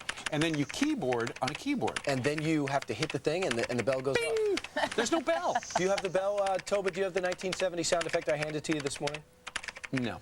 Hey, when you guys started in the news business, they still had typewriters, right? Absolutely. Yeah. IBM Selectric. When I started in the news business, they still had typewriters. We're all dating ourselves now. I remember just having my message people, bring down the paper. I remember when... there it is. But finally finished that line. I remember the eraser type. I remember I used to run out of eraser type, and I used to buy a typewriter that was almost impossible to load with the eraser type. And I used to start sweating when I realized, oh my goodness, I'm coming to the end of the roll. What am I going to do? You know what? I think it was about a dozen years ago, and I was working at the Fox station in Washington, D.C., and there was a young intern just starting out in the business, and her name, Molly Hennenberg, live from Washington, D.C. Right, Molly? Remember the days? Well, I remember it. Do you really remember it? I remember when you came into the tape library where I was working logging tapes, and you were so friendly, and he's so you were nice at the time. Yeah, he's really taking a turn, Molly. And I mean, not that you're nice now, not nice now. I'm just I know saying, what you mean. You know. Back in the day. So basically, what that means, Molly, is that you never used a typewriter. That's what this all boils down to. I don't remember. I mean, I've seen them, but, but I never used them in the office. No, it was always computers. All right. Well, did you use a computer to tell us a little something about the election? Sure. Let's talk about the Senate. The Democrats went into Election Day needing 6 more seats to take over the Senate, and they're well on their way to achieving that goal. Let's take a look at the map of the Democratic pickups, as well as the 2 states still in play. We'll start east and go west. Democrats picked up seats, which you see here in blue, in Rhode Island, Pennsylvania, Ohio, and then in the wee hours of the morning, Missouri. That's 4, and they need 6. Republicans were able to hold on to a competitive seat for the Senate in Tennessee, seen here in red. Still up for grabs, Virginia and Montana, highlighted in yellow. At this point, the Democratic candidate in both states is leading. In Virginia, a recount may be in the offing, even though Democratic candidate Jim Webb is declaring victory. He's ahead by 7,000 votes out of 2.3 million cast. And Webb told supporters last night, quote, "The votes are in, and we won." Incumbent Senator George Allen, though, is not conceding. He says there's still votes to be counted. Both men acknowledge the final numbers likely will change. We know there's some more votes out there, some absentee votes and some votes in precincts that traditionally go our way, and we know that when those come in, our margin of victory will be greater. We're still counting votes. It seems like every time there's a new email, you know, there's some more votes coming in. There's absentee precincts. There are some counties that say that, well, they'll get to counting the ballots later on today. In Montana, it may be several more hours before we have final results. Democrat Jon Tester is ahead of incumbent Senator Conrad Burns by about 2,000 votes. A new last-minute voter registration program, as well as computer problems, they've slowed election results tremendously. Steve, Gretchen, Brian? All right, Molly. Thank you very much. See you in the tape library. Yeah. Well, you know, Molly was talking about the Senate and the balance of power. Well, there's an independent that won over in Connecticut. His name, former Democrat, Senator Joe Lieberman, who was smacked around by Ned Lamont in the primary, and he returned. Yeah, and he returned the favor yesterday.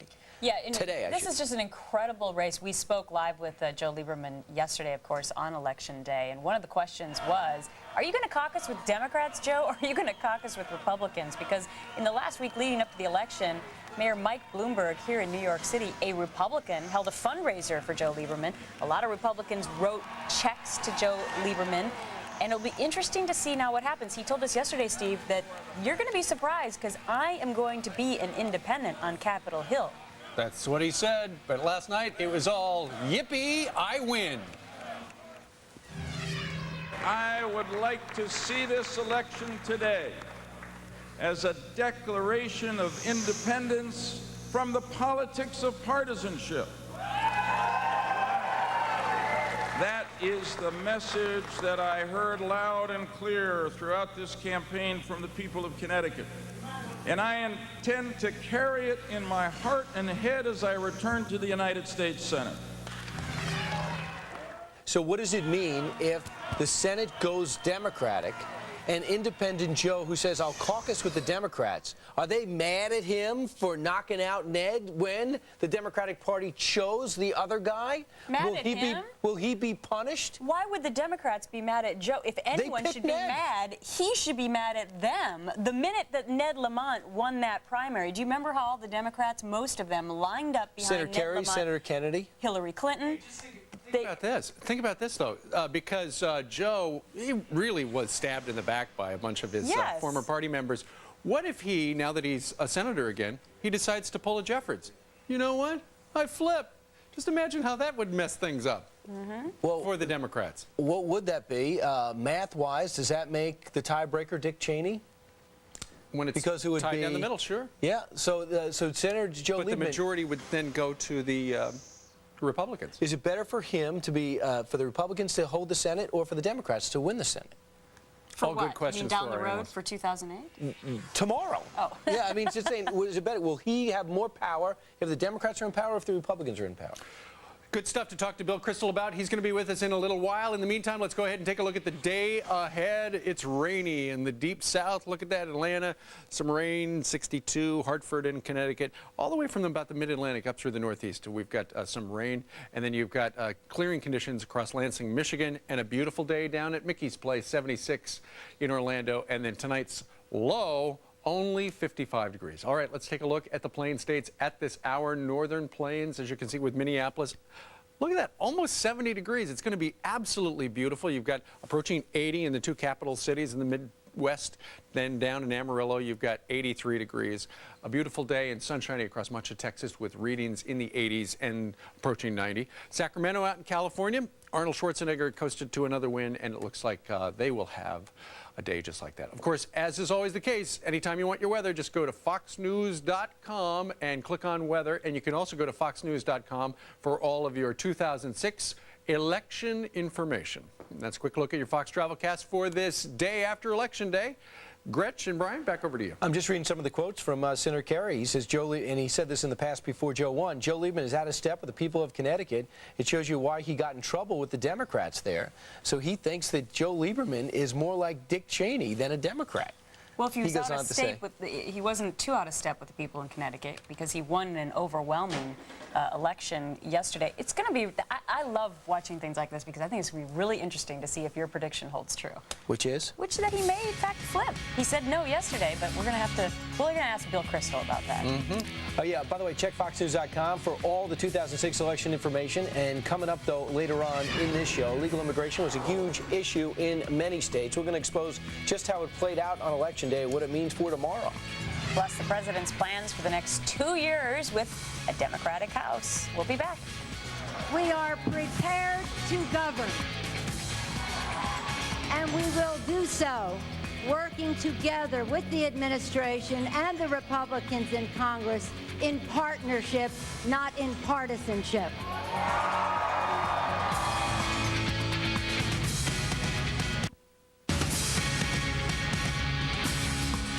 Well, as Washington, D.C. wakes up on this gray day in November, Democratic leaders down there celebrating. They've taken control of the House, but the excitement isn't over yet. Yep, I hear them right now. Control of the Senate still up for grabs with 2 races too close to call. Long lines in Montana kept the polls open extra late. Then there were problems with counting the ballots, and we still cannot award the state's Senate race to either GOP incumbent Conrad Burns or Democrat challenger John Tester. Too close to call. A very competitive race in Virginia. A recount is also likely there as Allen takes on Jim Webb.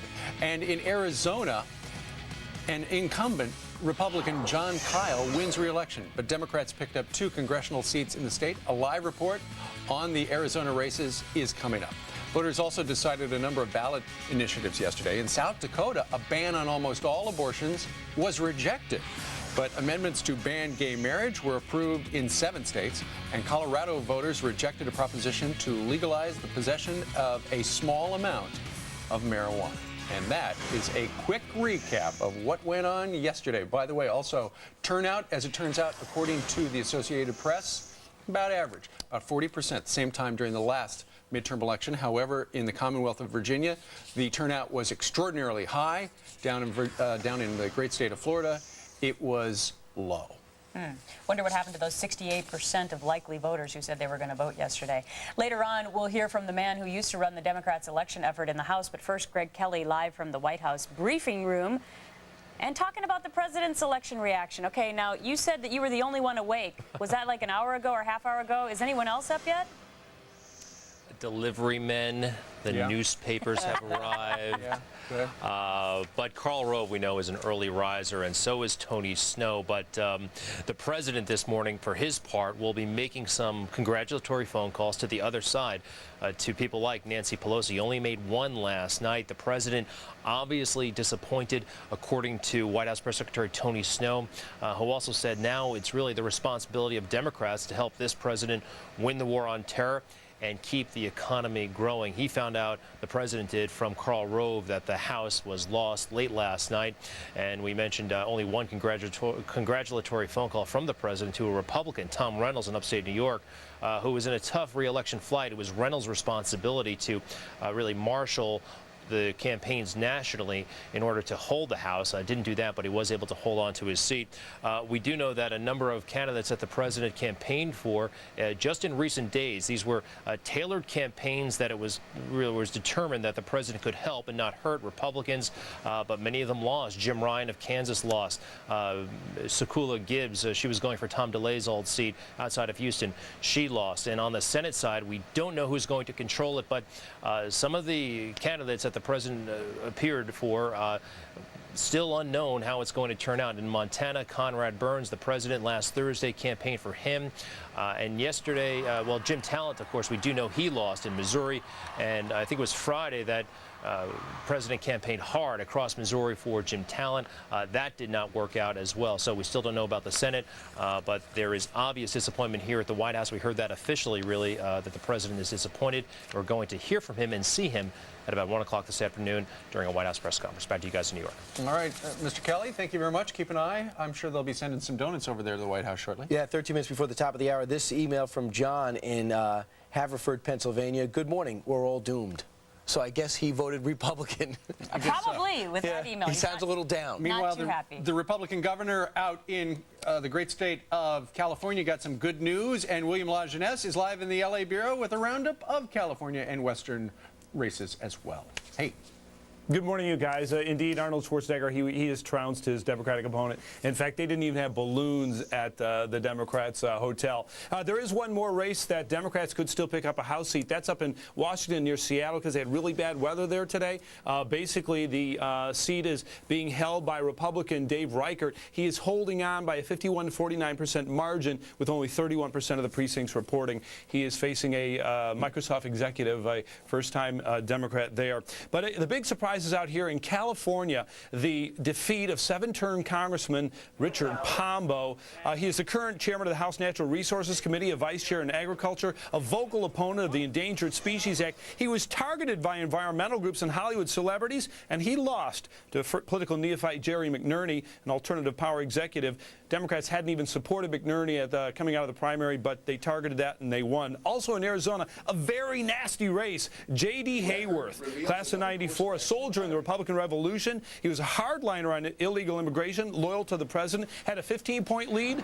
He also lost to Harry Mitchell, a former mayor of Tempe and a state senator.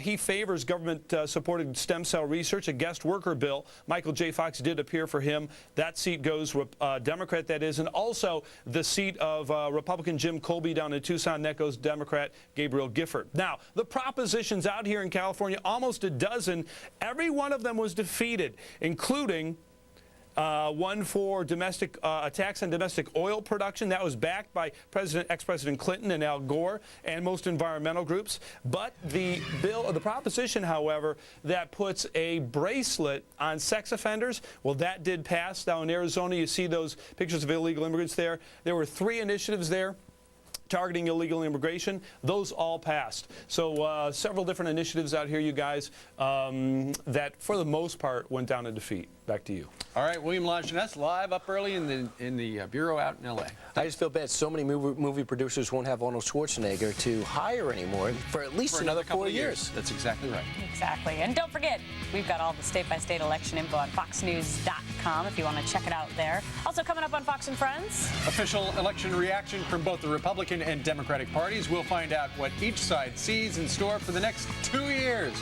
You're watching Fox and Friends, the best morning show on television ever. You decided.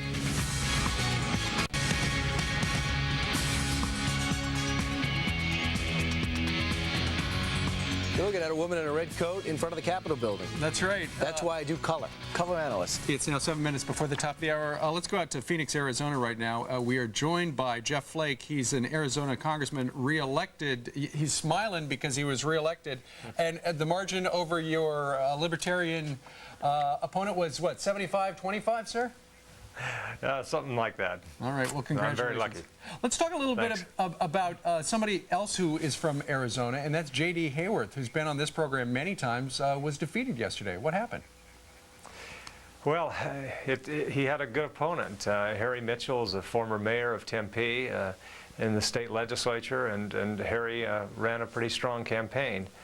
And it was just a tough atmosphere, a strong headwind for any Republican to run into. Mm-hmm. So those of us without a major opponent just feel very grateful this year. Congressman, immigration, we thought mattered a lot to the people of Arizona. Number one, does it? Number two, what was the right side to be on? Well, I think it does mean a lot, and I think Arizonans overwhelmingly want a comprehensive solution to the immigration problem. And unfortunately, the House of Representatives really didn't move the ball here. We simply did border only or enforcement first strategy without really talking about what comes next. Mm-hmm. And so you had J.D. and you had Randy Graff in Jim Colby's old seat lose as well. So the enforcement only option just didn't play very well. So, so the Democrats have taken control of the House of Representatives. Balance of power still hangs in the, with the Senate still out there because 2 races are too close to call. Sir, if the Republicans in the Congress had a do-over, what's the one thing they could have changed?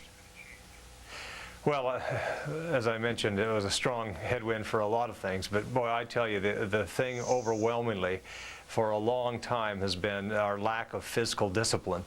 The House has just engaged in runaway spending for far too long. And it's finally caught up to us. And so, I mean, there are some things that are really outside of our control.